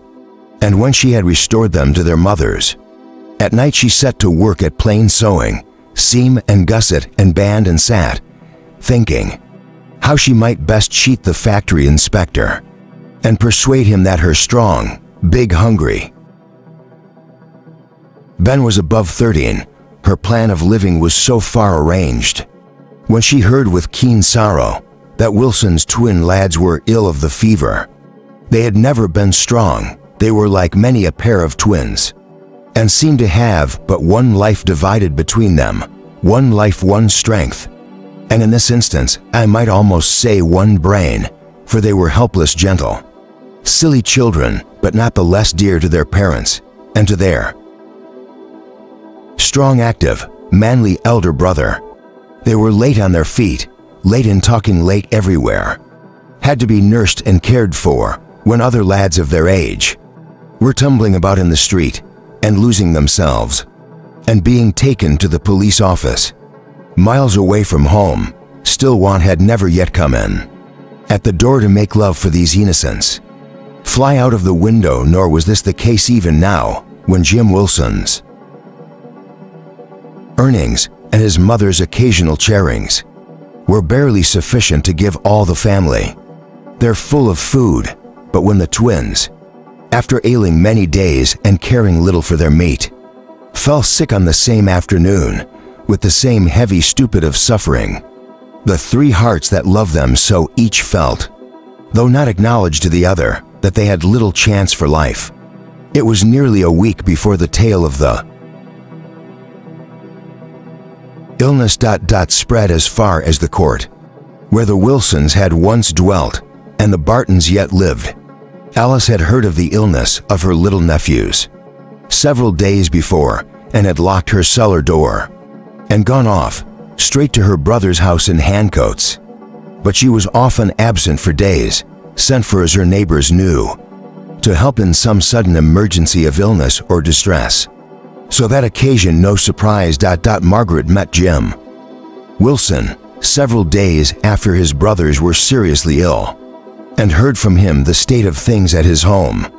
She told Mary of it as she entered the court late that evening, and Mary listened with saddened heart to the strange contrast which such woeful tidings presented to the gay and loving words she'd been hearing. On her walk home, she blamed herself for being so much taken up with visions of the golden future that she had lately gone, but seldom on Sunday afternoons or other leisure time, to see Mrs. Wilson, her mother's friend, and with hasty purpose of amendment. She only stayed to leave a message for her father with the next-door neighbor, and then went off at a brisk pace. On her way to the house of mourning, she stopped, with her hand on the latch of the Wilsons' door, to still her beating heart, and listened to the hushed quiet within. She opened the door softly.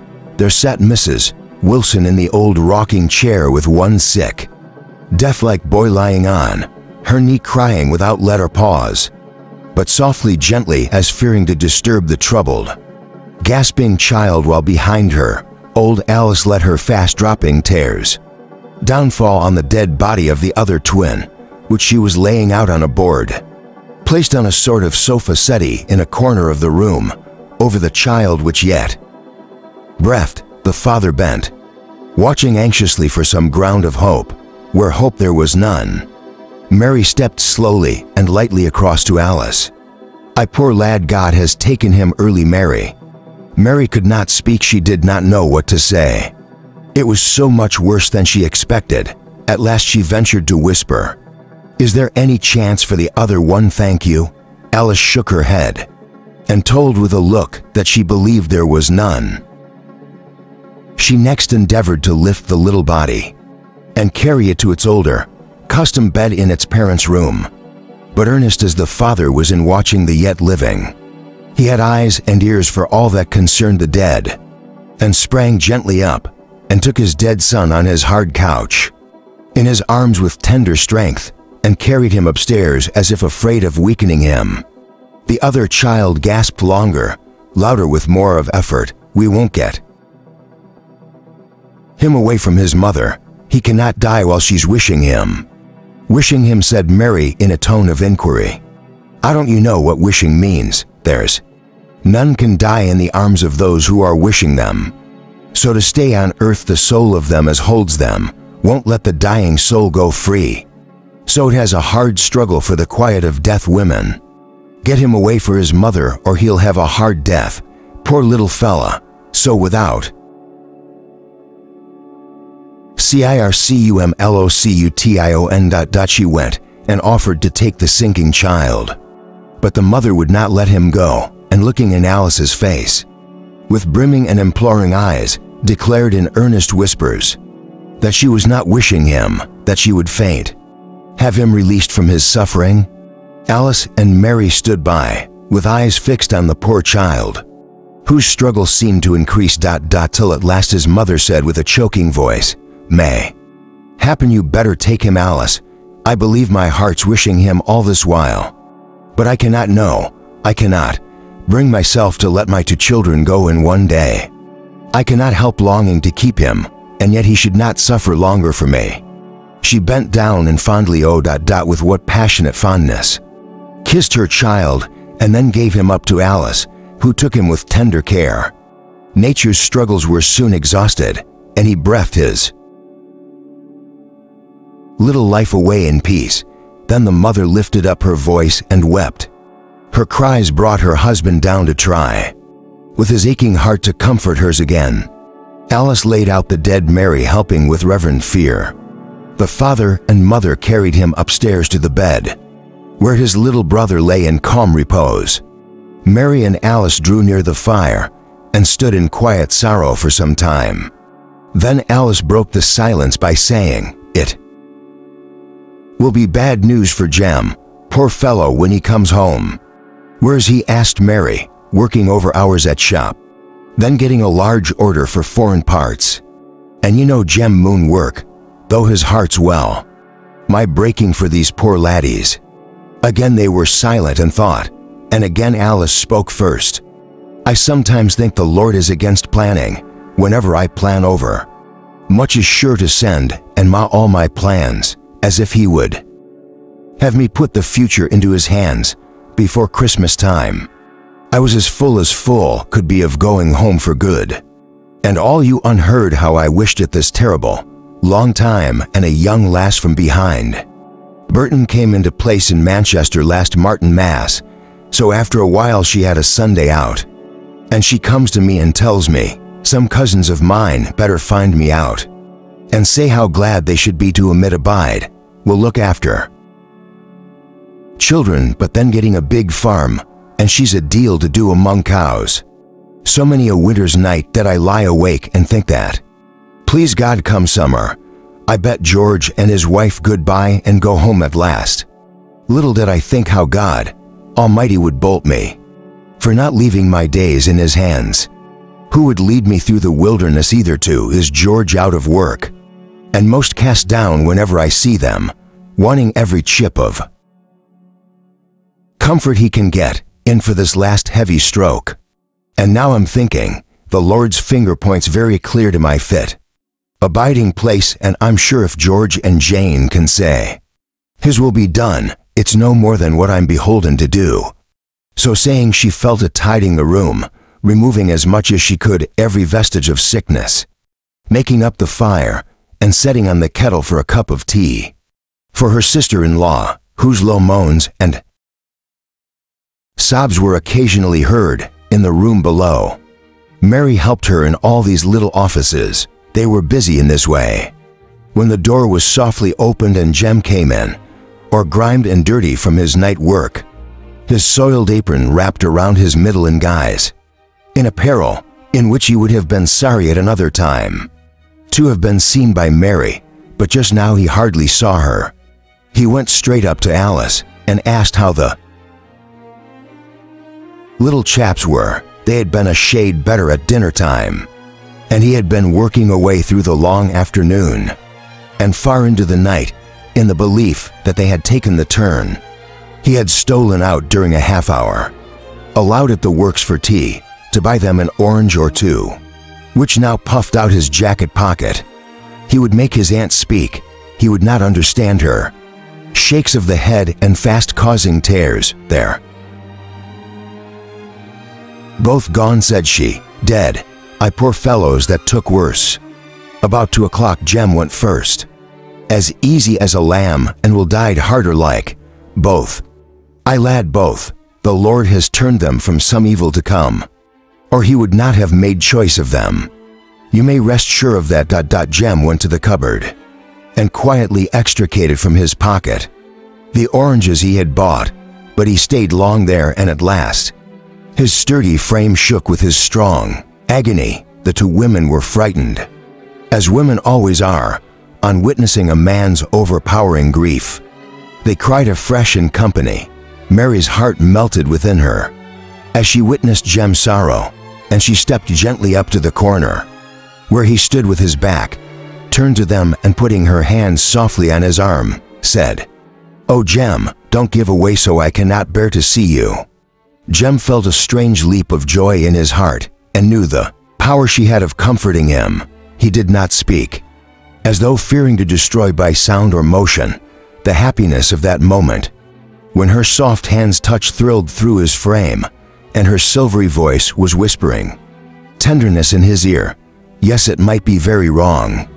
He could almost hate himself for it, with death and woes so surrounding him.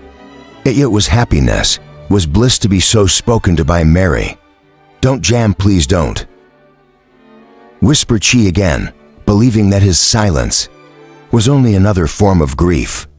He could not contain himself. He took her hand and his firm, yet trembling grasp, and said, in tones that instantly produced a revulsion in her mood, "Mary, I almost loathe myself when I feel I would not give up this minute, when my brothers lie dead, and father and mother are in such trouble. For all my life that's past and gone, and Mary as she tried to. Release her hand. You know what makes me feel so blessed. She did know he was right there, but as he turned to catch a look at her sweet face, he saw that it expressed unfeigned distress, almost amounting to vexation, a dread of him that he thought was almost repugnance. He let her hand go, and she quickly went away to Alice's side. Fool that I was near wretched, that I was to let myself take this time of trouble to tell her how I loved her. No wonder that she turns away from such a selfish beast, partly to relieve her from his presence, and partly from natural desire, and partly perhaps from a penitent wish to share to the utmost his parents' sorrow. He soon went upstairs to the chamber of death. Mary mechanically helped Alice in all the duties she performed through the remainder of that long night, but she did not see Germ again. He remained upstairs until after the early dawn showed Mary that she need to have no fear of going home through the deserted and quiet streets to try and get a little sleep before work hour.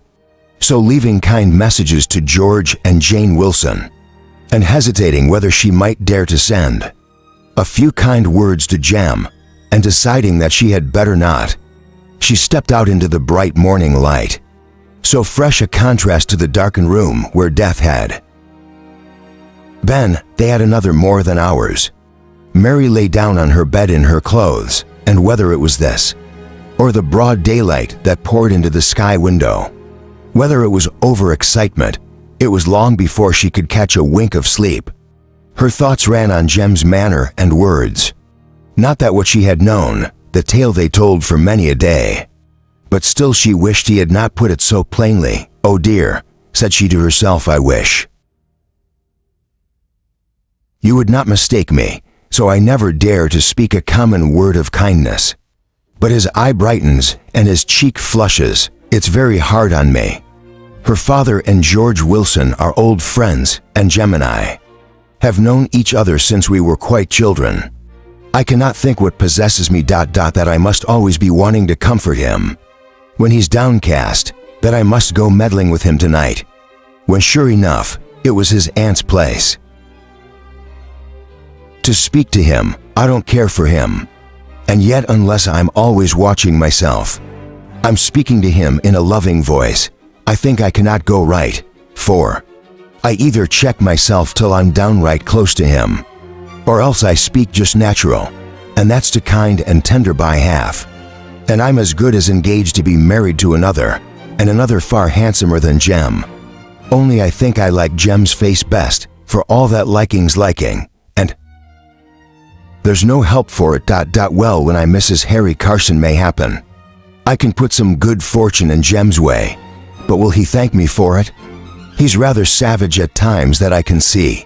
Perhaps kindness for me, when I'm another's, will only go against the grain. I'm not plaguing myself with thinking any more about him. That I won't. So she turned on her pillow and fell asleep, and dreamt of what was often in her waking thoughts, of the day when she should ride from church in her carriage, with wedding bells ringing ... and take up her astonished father, and drive away from the old damn worker-day court, forever live in a grand house, where her father should have newspapers and pamphlets, and pipes and meat dinners every day ... and all day long if he liked. Such thoughts mingled in her pred election ... for the handsome young Mr. Carson, who, unfettered by work hours, let scarcely a day pass without contriving a meeting with a beautiful little milliner he had first seen while lounging in a shop where his sisters were making some purchases, and afterwards never rested till he had freely, though respectfully, made her acquaintance. In her daily walks, he was, to use his own expression, to himself quite infatuated by her, and was restless each day, till the time came when he had a chance, and of late more than a chance, of meeting her. There was something of keen, practical shrewdness about her ... which contrasted very bewitchingly with the simple, foolish, unworldly ideas she had picked up from the romances which Miss Simmons' young ladies were in the habit of recommending to each other. Yes, Mary was ambitious and did not favor Mr. Carson, the less because he was rich and a gentleman. The old leaven infused years ago by her Aunt Esther fermented in her little bosom, and perhaps all the more for her father's aversion to the rich and the gentle.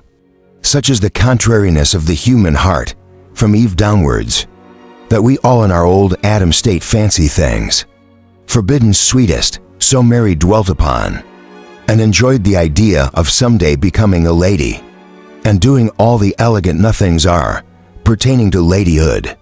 It was a comfort to her when scolded by Miss Simmons, to think of the day when she would drive up to the door in her own carriage to order her gowns from a hasty, tempered yet kind dressmaker. It was a pleasure to her to hear the general admiration of the two elder Miss Carson's acknowledged beauties in ballroom and street, on horseback and on foot, and to think of a time when she would ride and walk with them in loving sisterhood. But the best of her plans, the holiest that which in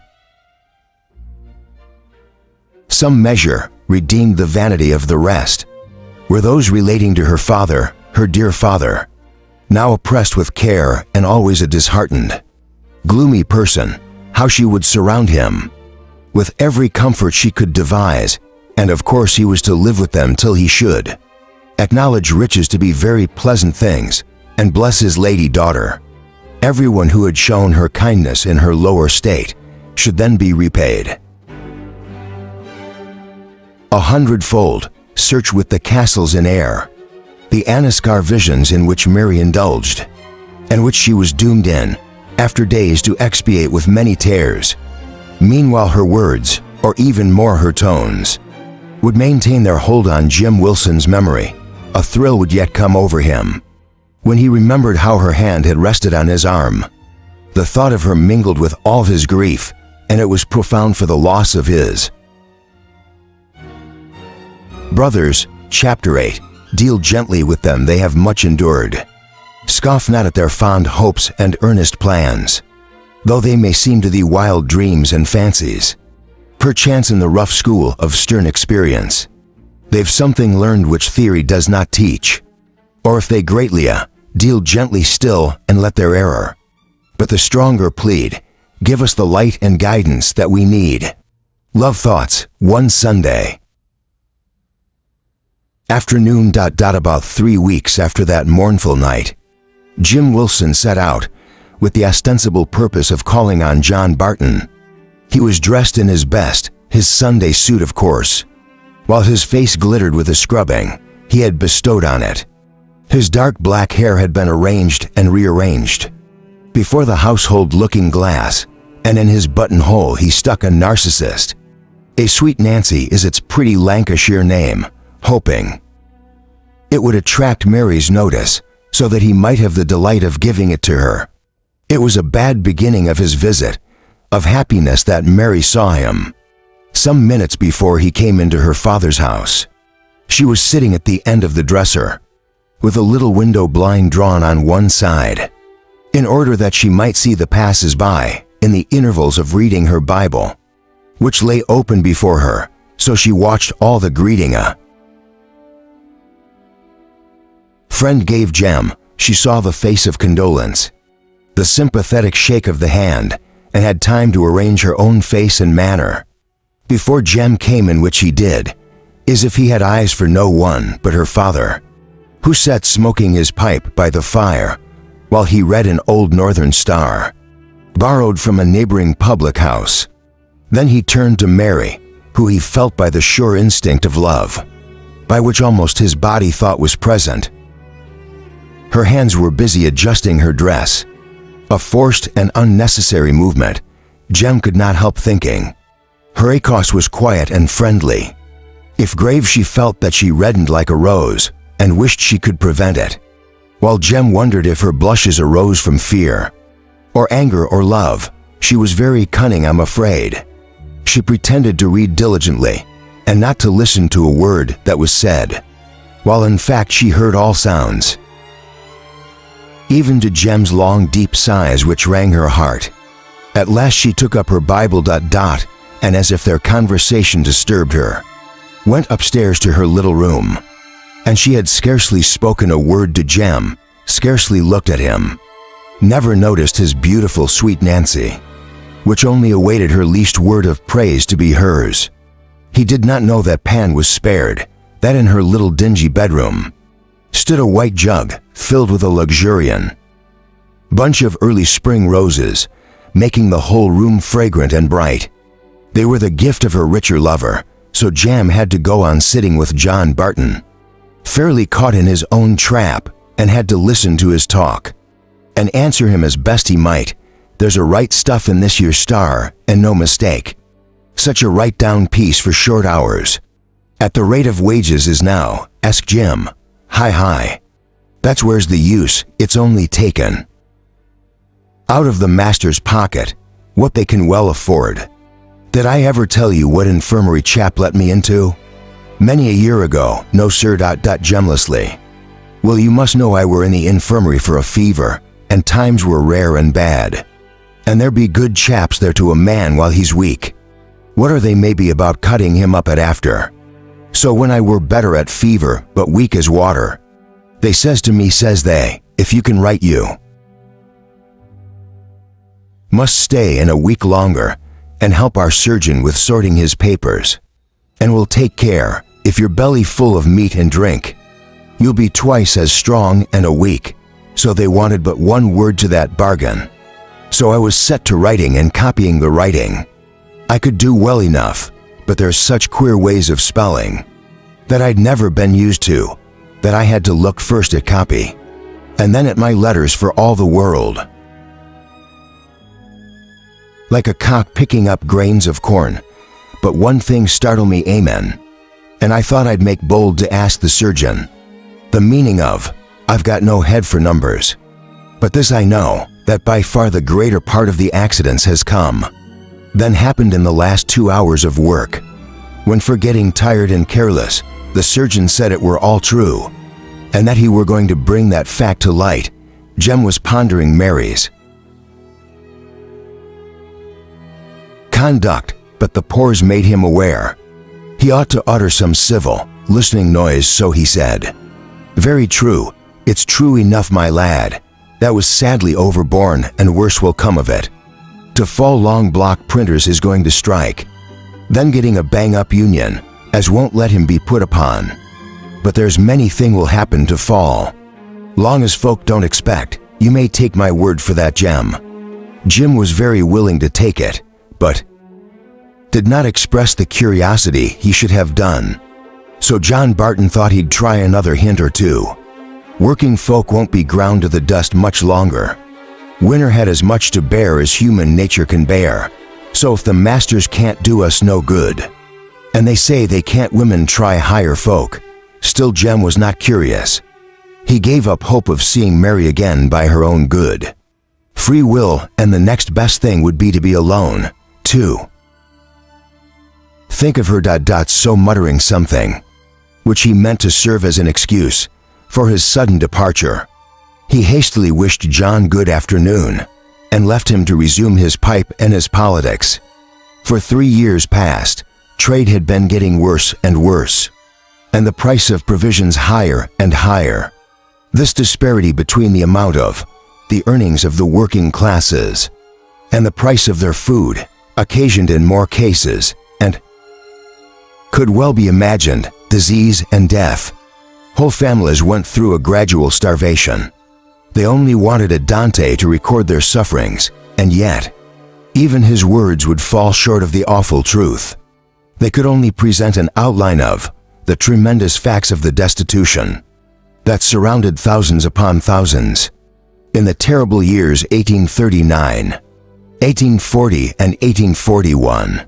Even philanthropists who had studied the subject were forced to own themselves perplexed in the endeavor to ascertain the real causes of the misery. The whole matter was of so complicated a nature that it became next to impossible to understand it thoroughly. It need excite no surprise, then, to learn that a bad feeling between working men and the upper classes became very strong in this season of privation. The indigents and sufferings of the operatives induced a suspicion in the minds of many of them that their legislators, their magistrates, their employers, and even the ministers of religion were in general their oppressors and enemies, and were in league for their frustration and enthronement, the most deplorable and enduring evil that arose out of the period of commercial depression to which I refer was this feeling of alienation between the different classes of society.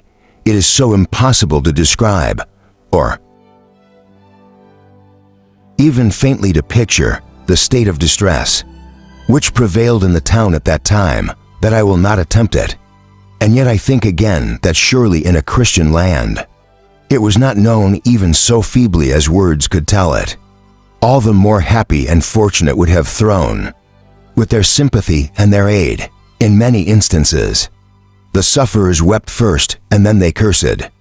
Their vindictive feelings exhibited themselves in rabid politics, and when I hear, as I have heard, of the sufferings and probations of the poor, of provision shops where heaphaths of tea, sugar, butter, and even flour were sold to accommodate the indigent, of parents sitting in their clothes by the fireside during the whole night for 7 weeks together, in order that their only bed and bedding might be reserved for the use of their large family, of others sleeping upon the cold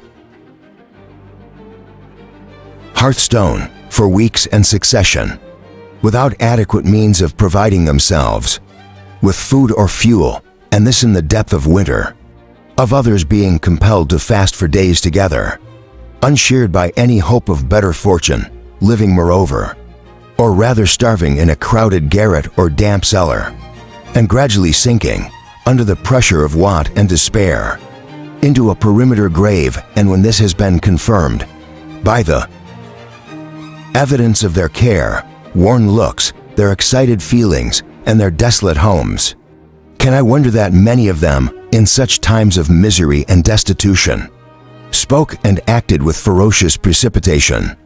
An idea was now springing up among the operatives that originated with the Chartists, but which came at last to be cherished as a darling child by many, and many are one. They could not believe that the government knew of their misery. They rather chose to think it possible that men could voluntarily assume the office of legislators for a nation ignorant of its real state, as who should make domestic rules for the pretty behavior of children, without caring to know that those children have been kept for days without food. Besides the starving, multitudes had heard that the very existence of their distress had been denied in Parliament, and though they felt this strange and inexplicable, yet the idea that their misery had still to be revealed in all its steps, and that then some remedy would be found, soothed their aching hearts and kept down their rising fury. So a petition was framed and signed by thousands in the bright spring days of 1839, imploring Parliament to hear witnesses who could testify to the unparalleled destitution of the manufacturing districts, Nottingham, Sheffield, Glasgow, Manchester, and many other towns were busy appointing delegates to convey this petition, who might speak not merely of what they had seen and had heard, but from what they had borne and suffered. Life-worn, gaunt, anxious, hunger-stamped men were those delegates. One of them was John Barton. He would have been ashamed to own the flutter of spirits his appointment gave him. There was a childish delight of seeing London that went a little way, and but a little way. It was the vain idea of speaking out his notions before so many grand folk that went a little further. And last, there was the really pure gladness of heart, arising from the idea that he was one of those chosen to be instruments in making known the distresses of the people, and consequently in procuring them some grand relief, by means of which they should never suffer want or care any more. He hoped largely, but vaguely, of the results of his expedition, an argosy of the precious hopes of many otherwise despairing creatures. Was that petition to be heard concerning their sufferings? The night before the morning, on which the Manchester delegates were to leave. For London, Barton might be said to hold a levy. So many neighbors came dropping in. Joe Black had early established himself and his pipe, by John. Barton's fire not saying much, but puffing away and imagining himself of use. In adjusting the smoothing irons that hung before the fire. Ready for Mary against you should want them. As for Mary, her employment was the same as that of B.O. Tibbs' wife, just washing her father's two shirts in the pantry. Back kitchen, she was anxious about his appearance in London. The code had been redeemed, that the silk handkerchief was forfeited. The door stood open as usual between the house place and back kitchen. So she gave her greetings to their friends. As they entered, "So John, you bound for London? Are you said one? I suppose I'm on. Go," answered John, yielding to necessity as it were. "Well, there's many thing I'd like you to speak on. To the Parliament people they'll not spare them, John. I hope tell them our minds how we're thinking. We've been clemmed long enough, and we do not see what good they've been doing. If they can't give us what we're all crying for, since the day we were born, I'll tell them that, and much more to it when it gets to my turn. But I knows there's many will have their word for me. Well, they'll speak at last, bless the lad. Do ask him to make the masters break the machines. There's never been good times. Since spinning jennies came up. Machines is the ruin of poor folk." Chimed in several voices. For my part said a shivering, half-clad man who crept near the fire, as if a goose-stricken. I would likely to tell him to pass the short hours bill. Flesh and blood gets wearied with so much work. Why should factory hands work so much longer? Not other trades, just ask him that button, will you? Barton was saved the necessity of answering by the entrance of Mrs. Davenport, the poor widow he had been so kind to. She looked half-fed and eager, but was decently glad. In her hand she brought a little newspaper parcel, which she took to Mary, who opened it and then called out, dangling a shirt collar from her soapy fingers, "See, father, what a damn deal be in London, Mrs. Davenport has brought you this made new cut. All after the fashion, thank you for thinking on him." "Hey, Mary," said Mrs. Davenport in a low voice, "what is all I can do to what he's done for me and mine? But Mary, sure I can help you, for you'll be busy with this journey. Just help me wring these out, and then I'll take them to the mango. So Mrs. Davenport became a listener to the conversation, and after a while joined in. "I'm sure, John Barton, if you had taken messages to the Parliament folk, you're not object to telling him what a sore trial it is, this lord of theirs keeping children for factory work, whether they be weakly or strong. This our Ben white porridge seems to go nowhere with me so much, and I ain't got no money to send him to school. As I would like, and there he is rampaging about the streets all day, getting hungrier and picking up all manner of bad ways. An inspector won't let him in to work in the factory, because he's not right age, though he's twice as strong as Sankey's. Little riddling of a land, as works, till he cries for his legs aching, so though he is right age and better. I wouldn't plan I wish to tell John Barton, said a pompous, careful-speaking man, but I should like him till later for the honorable house. My mother come dad Oxfordshire, and were under laundry maid, and Sir Francis Dashwood's family, and when we were little ones, she tell us stories of their grandeur, and one thing she named were that Sir Francis wore 2 shirts a day. Now we would all as one as a Parliament man, and many of them I had no doubt alike extravagant. Just tell him John do that, they'd be doing the Lancashire weave as a great kindness if they'd have their shirt to made. A calico could make trade brisk, that would with the power of shirts. There were Joe Blake now put in his word, taking the pipe out of his mouth, and addressing the last speaker, he said, "I'll tell you what, Bill, and no offense my knee, there's but hundreds of them. Parliament folks wear so many shirts to their back. But there's thousands and thousands of poor weavers as, and got only one shirt at the world. I and don't know where to get another one, that rag's done. Though they're turning out miles of calico every day, and many of my lot is lying in warehouses. Stopping up trade for one of the purchases, you take my advice, John Barton, and ask Parliament to set trade free, so as workmen can earn a decent wage, and by that too. I and 3 shirts a year that would make weaving brisk. He put his pipe in his mouth again, and redoubled his puffing to make up for lost time. I'm afeard neighbors, said John Barton. I've not much chance at telling them all you say. What I think on is just speaking out about the distress that they say is not, when they hear the children born on wet flags, without a rag to cover them, or a bit of food for mother. When they hear the folk lying down to die at streets, or hiding their one to some hole or cellar ...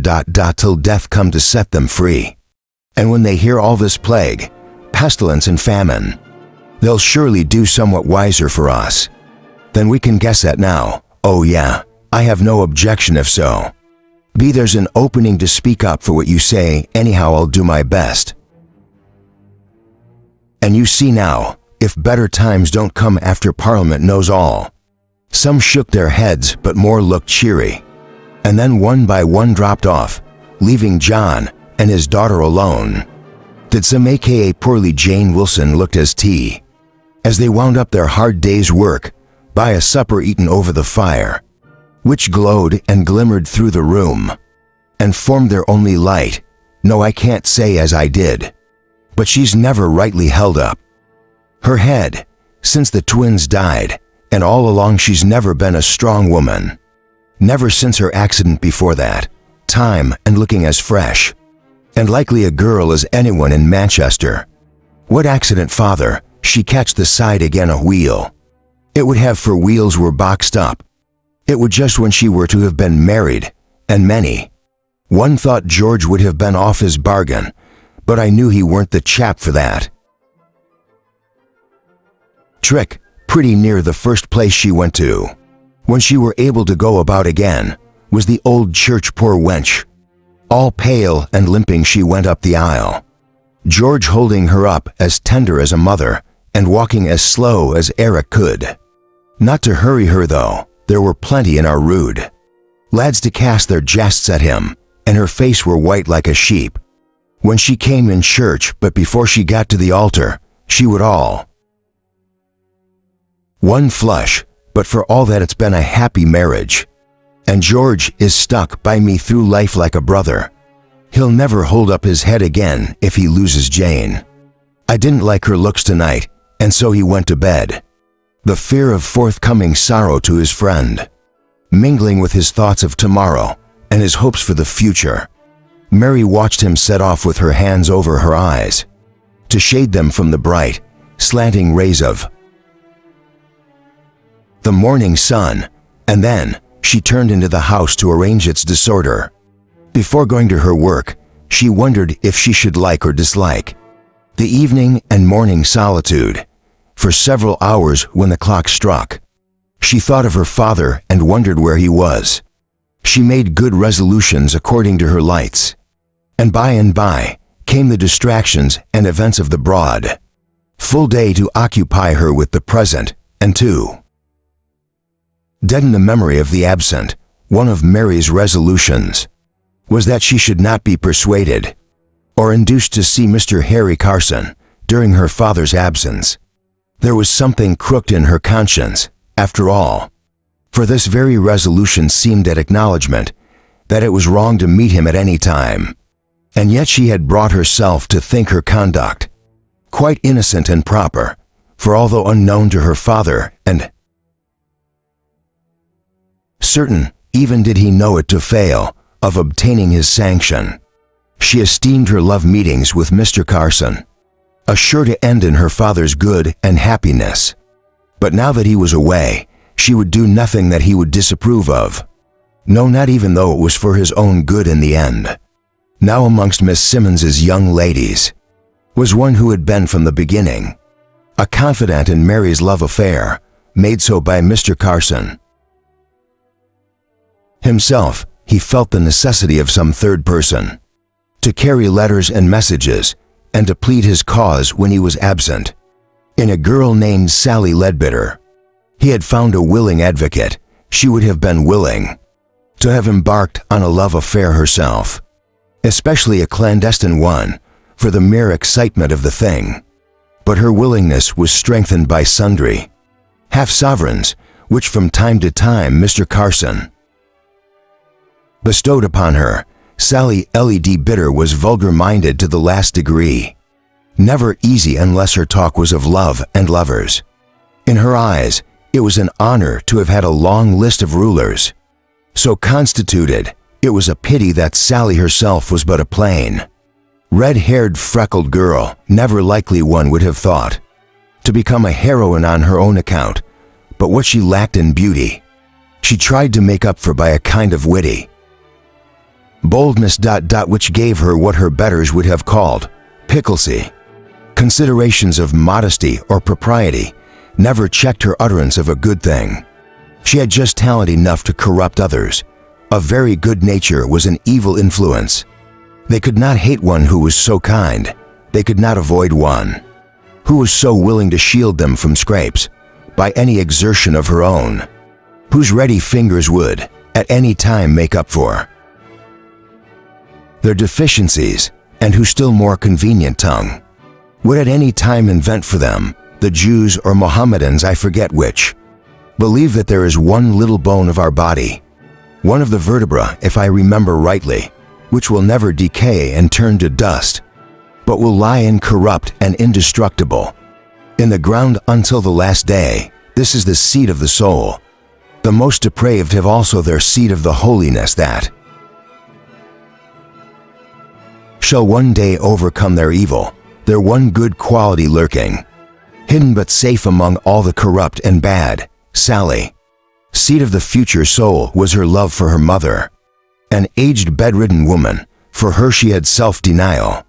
For her good nature rose into tenderness, to cheer her lonely bed, her spirits in the evenings, when her body was often woefully tired, never flagged, but were ready to recount the events of the day, to turn them into ridicule, and to mimic with admirable fidelity any person gifted with an absurdity who had fallen under her keen eye. But the mother was likely principled like Sally herself, nor was the need to conceal from her the reason why Mr. Carson gave her so much money. She chuckled with pleasure, and only hoped that the wooing would be long a-doing. Still neither she nor her daughter, nor Harry Carson liked this resolution of Mary not to see him during her father's absence one evening. And the early summer evenings were long and bright now. Sally met Mr. Carson by appointment, to be charged with a letter from Mary, imploring her to see him, which Sally was to back with all her powers of persuasion. After parting from him, she determined, as it was not so very late, to go at once to Mary's and deliver the message and letter. She found Mary in great sorrow. She had just heard of George Wilson's sudden death, her old friend, her father's friend, Jem's father. All his claims came rushing upon her, though not guarded from unnecessary sight or sound of death, as the children of the rich are. Yet it had so often been brought home to her this last 3 or 4 months. It was so terrible thus to see friend after friend depart, her father too, who had dreaded Jane Wilson's death the evening before he set off, and she, the weakly, was left behind while the strong man was taken. At any rate, the sorrow her father had so feared for him was spared. Such with the thoughts which came over her, she could not go to comfort the bereaved, even if comfort were in her power to give, for she had resolved to avoid Jem, and she felt that this of all others was not the occasion on which she could keep up a studiously cold manner. And in this shock of grief, Sally Leadbitter was the last person she wished to see. However, she rose to welcome her, betraying her tear-swollen face. "Well, I shall tell Mr. Carson tomorrow how you're fretting, For him it's no more that he's doing for you, I can tell you. For him indeed, said Mary with a toss of her pretty head. I miss for him, you've been saying. As if your heart would break now for several days, over your work now, aren't you a little goose, not to go and see one who, I am sure loves you as his life, and whom you love how much? Mary, this much as the children say. Opening her arms very wide. Nonsense, said Mary, pouting. I often think I don't love him at all. And I have to tell him that. Am I next time I see him? Ask Sally if you like, replied Mary. I'm sure I don't care for that or anything else. Now weeping afresh, but Sally did not like to be the bearer of any such news. She saw she had gone on the wrong tack, and that Mary's heart was too full to value either message or letter as she ought. So she wisely paused in their delivery and said, in a more sympathetic tone than she had heretofore used, don't tell me, Mary, what's fighting you so, you know. I never could have bite to see you cry. George Wilson's dropped down dead this afternoon, said Mary, fixing her eyes for 1 minute on Sally and the next, hiding her face in her apron as she sobbed anew, dear, dear. All flashes grass here today and gone tomorrow. As the Bible says still, he was an old man and not good for much. There's better fold than him left behind. Is it Captain Old Maid, as was his sister, alive yet? I don't know who you mean, said Mary sharply, but she did know, and did not like to have her dear simple Alice so spoken of. Come here, don't be so innocent. Is Miss Alice Wilson alive then? Will that please you? I haven't seen her hear about us lately. No, she's left living here when the twins died. She thought she could maybe be abused to her sister, who was sadly cast down, and Alice thought she could cheer her up. At any rate, she could listen to her when her heart grew overburdened. So she gave up her cellar and went to live with them. Well, good. Go with her, I'd no fancy for her, and I had no fancy for her. Making my pretty Mary into a Methodee. She wasn't a Methodee, she was Church of England. Well, well, Mary, you're very particular, you know what I meant. Look who's this letter from, holding up Henry Carson's letter. I don't know and don't care, said Mary, turning very red. My eye, as if I didn't know. You did know and did care. Well, give it me, said Mary, impatiently and anxious, in her present mood for her visitor's departure. Sally relinquished it unwillingly. She had, however, the pleasure of seeing Mary dimpled and blush as she read the letter, which seemed to say the writer was not indifferent to her. You must tell him I can't come, said Mary, raising her eyes at last. I've said I won't meet him while Father is away. And I won't, but Mary, he does so look for you. You'll be quite sorry for him. He's so put out about not seeing you. Besides, you go when your father's at home, without letting on to him, and what harm would that be in going now? Well, Sally, you know my answer. I won't. And I won't. I'll tell him to come and see you himself some evening. Instead of sending me, he'd maybe find you. Not so hard to deal with, Mary flashed up. If he dares to come here while Father's away, I'll call the neighbors in to turn him out, so don't be putting him up to that. Mercy on us, one more. Think you were the first girl that ever had a lover. Have you never heard what other girls do and think? No shame of. Hush, Sally, that's Margaret Jennings at the door. And in an instant Margaret was in the room. Mary had begged Joe Black to let her come and sleep with her in the uncertain firelight. You could not help noticing that she had the groping walk of a blind person. Well, I must go, Mary, said Sally.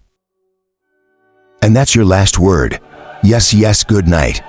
She shut the door gladly on her unwelcome visitor. And welcome at that time at least. Oh, Margaret, have you heard the sad news about George Wilson? Yes. Better have poor creatures that been so tried lately.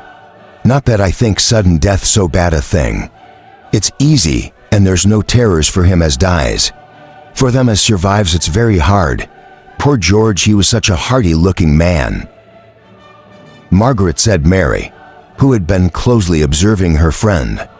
About very blind tonight, aren't thou? Is it we're crying your eyes are so swollen and red? Yes, dear, but not crying for sorrow. And you heard where I was last night? Nowhere. Look here. She held up a bright golden sovereign. Mary opened her large gray eyes with astonishment. I'll tell you all how and about it. You see, there's a gentleman lecturing on music at the mechanics, and he once spoke to sing his songs. Well, last night, the counter got a sore throat and couldn't make a note. So they sent for me. Jacob Budaworth had said a good word for me. And they asked me would I sing. You may think I was frightened, but I thought now or never, and said I'd do my best. So I tried all the song with lecturer, and then the managers told me I were to make myself decent to be there by 7. And what did he put on? Asked Mary. Oh, why didn't you come in for my pretty pink jiggum? I did think, cunt, but you hadn't come home then. No, I put on my merino as was turned last winter ... and my white shore landed. My hair pretty tidy, it did well enough ... well, but as I was saying, I went at 7, I couldn't see to read my music. But I took the paper in with me ... to have something to do with my fingers. The folks' heads danced as I stood ... as right affordable. As if I've been going to play at ballroom. You may guess I felt squeamish ... but mine weren't the first song. And the music sounded like a friend's voice, telling me to take courage. So to make a long story short, when it would all o'er, the lecturer thanked me, and the manager said, as our, there never was a new singer so applauded for that ... clapped and stamped after I had done. Till I began to wonder how many pair of shoes I'd get through a week, at that rate, let alone their hands. So I have to sing again a Thursday ... and I got a sovereign last night. And I'm to have a half a sovereign every night. The lecturer is at the mechanics. Well, Margaret, I'm right glad to hear it. And I don't think you've heard the best bit yet. Now that a way seemed open to me, I'm not being a burden to anyone. Though it did please God to make me blind, I thought I'd tell grandfather. I only tell them about the singing and the sovereign last night, but I thought I'd not send him to bed with a heavy heart, but this morning I tell them all. And how did he take it? He's not a man of many words. And it took him by surprise, like, I wonder that. I've noticed it in your ways ever since you told me. That's it. If I had not told you and you'd seen me every day, you'd not notice the little, mighty difference for day. Today, well, but what did your grandfather say? Why, Mary, said Margaret, half smiling, I'm a bit lost to tell you. For unless you knew grandfather's ways like me, you'd think it's strange you were taken by surprise ... and he said, damn you. Then he began looking at his book, as it were, and were very quiet while I told him all about it. How I feared and how downcast I'd been, and how I were not reconciled to it, if it were the Lord's will. And how I hoped to earn money by singing, and while I were talking, I saw great big tears come dropping on book. But in course I never let on that I saw him, dear grandfather, and all day long. He's been quietly moving things out of my way, as he thought might trip me up, and putting things in my way, as he thought I might want, never knowing I saw and felt what he were doing. For you see he thinks I'm out and out blind, I guess, as I shall be soon, Margaret sighed. In spite of her cheerful and relieved tone, though Mary caught this eye, she felt it was better to let it pass without notice, and began with a tact which true sympathy rarely fails to supply, to ask a variety of questions respecting her friend's musical debut, which tended to bring out more distinctly how successful it had been. Why, Margaret, at length, she exclaimed, that ... become as famous maybe as that grand lady from London, as we see one night, driving up to the concert room door in her carriage. It looks very like it, said Margaret with a smile, and be sure, Mary, I'll not forget to give thee a lift now and then, when that comes about. Now who knows if out a good girl, but may happen, I may make thee my lady's maid. Wouldn't that be nice, so Eileen? Sing to myself at beginning of one of my songs, and he shall walk in silk attire. And Scylla had to spare. Nee, don't stop or ask, give me something a bit more new. For somehow I never quite liked that part. About thinking of Donald Murray. Well, though I'm a bit tired. I don't care if I do before I come. I'm a practicing well and why upon 2 hours. This one which I'm the singer Thursday. The lecturer said he was sure it would just suit me, and I should do justice to it. And I should be right sorry to disappoint him. He was so nice and encouraging, like to me and Mary. What a pity there isn't more of that way, unless scolding and rating at the world. It would go a vast deal further. Besides, some of the singers said they were almost certain it would have sung on his own, because he was so fidgety and particular about it, and so anxious I should give it the proper expression, and that makes me care still more. The first verse, he said, would be sung tenderly but joyously. I'm afraid I don't quite hit that, but I'll try. What a single word can do, thrilling all the heartstrings through, calling for fond memories, raining round hopes, melodies steeping all in one bright hue. What a single word can do. Now it falls into minor key and must be very sad. Like I feel as if I could do that better than t'other. What a single word can do, making life seem all untrue. Drive, lighting every flower that grew. What a single word can do. Margaret certainly made the most of this little song. As a factory worker listening outside observed, she's put it really fine, and if she only sang it at the mechanics, with half the feeling she put into it that night, the lecturer must have been hard to please, if he did not admit that. His expectations were more than fulfilled when it was ended. Mary's looks told more than words could have done what she thought of it, and partly to keep in a tear, which would faint have rolled out, she brightened into a laugh and said, "For certain the carriage is coming. So let us go and dream on it." Chapter 9. A life of self-indulgence is for us. A life of self-denial is for them. For us the streets, broad-built and populous. For them unhealthy corners, garrets dim and cellars where the water rat may swim. For us green paths refreshed by frequent rain. For them dark alleys where the dust lies grim, not doomed by us to disappointed pain. God made us rich and poor, of what do these complain? Mrs. Norton's child of the islands. The next evening it was a warm pattering. Incessant rain, just the rain to waken up the flowers. But in Manchester, where alas there are no flowers, the rain had only a disheartening and a gloomy effect.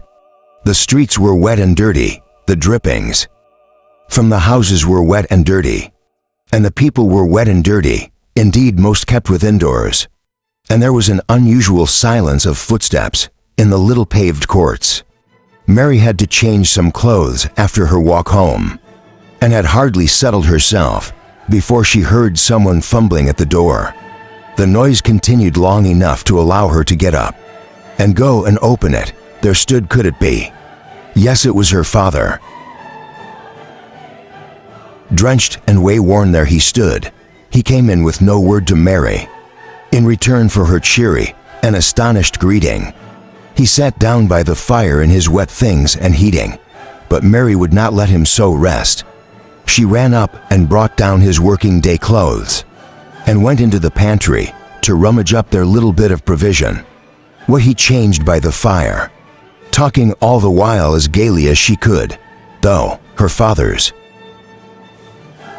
depression hung like lead on her heart.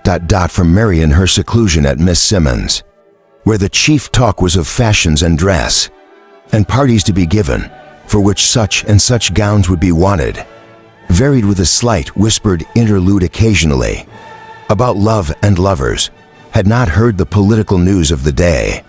The Parliament had refused to listen to the working men when they petitioned with all the force of their rough, untutored words to be heard concerning the distress which was riding like the conqueror on his pale horse among the people, which was crushing their lives out of them and stamping woe marks over the land, When he had eaten and was refreshed, they sat in silence for some time. For Mary wished him to tell her what oppressed him, yet does not ask in this she was wise. For when we are heavy laden in our hearts, it falls in better with our humor, to reveal our case in our own way and our own time. Mary sat on a stool at her father's feet in old, childish guise and stole her hand into his while his sadness infected her. And she caught the trick of grief and sighed. She knew not why. Mary, we must speak to our God to hear us. The man will not hearken, no, not now when we weep tears of blood. In an instant Mary understood the fact, if not the details, that so weighed down her father's heart. She pressed his hand with silent sympathy. She did not know what to say, and was so afraid of speaking wrongly that she was silent. But when his attitude had remained unchanged for more than half an hour, his eyes gazing vacantly and fixedly at the fire, no sound but now and then a deep, drawn sigh to break the weary ticking of the clock, and the drip drop from the roof, without Mary could bear it, no longer anything to rouse her father, even bad news. Father, do you know George Wilson's dead? Her hand was suddenly and almost violently compressed. He dropped down dead in Oxford Road yesterday morning. Is very sad, isn't it, father? Her tears were ready to flow as she looked up in her father's face for sympathy. Still the same fixed look of despair, not varied by grief for the dead. Best for him to die, he said in a low voice. This was unbearable. Mary got up under pretense of going to tell Margaret that she need not come to sleep with her tonight, but really to ask Joe Black to come and cheer her father. She stopped outside their door. Margaret was practicing her singing, and through the still night air, her voice rang out like that of an angel. Comfort the, my people says your God, the old Hebrew. Prophetic words fell like dew on Mary's heart. She could not interrupt. She stood listening and comforted, till the little bars of conversation again began, and then entered and told her errand. Both grandfather and granddaughter rose instantly to fulfill her request. He's just tired out, Mary said. Old job, you'll be a different man tomorrow. There's no describing the looks and tones that have power over an aching, heavy-laden heart. But in an hour or so, John Barton was talking away as freely as ever, though all his talk ran, as was natural, on the disappointment of his fond hope, of the forlorn hope of many. London's a fine place city, and finer folk living it than I ever thought on, or ever heard tell on, except in story books. They're having that good things now, that afterwards they may be tormented. Still, at the old parable of Davies and Lazarus, does it haunt the minds of the rich as it does those of the poor?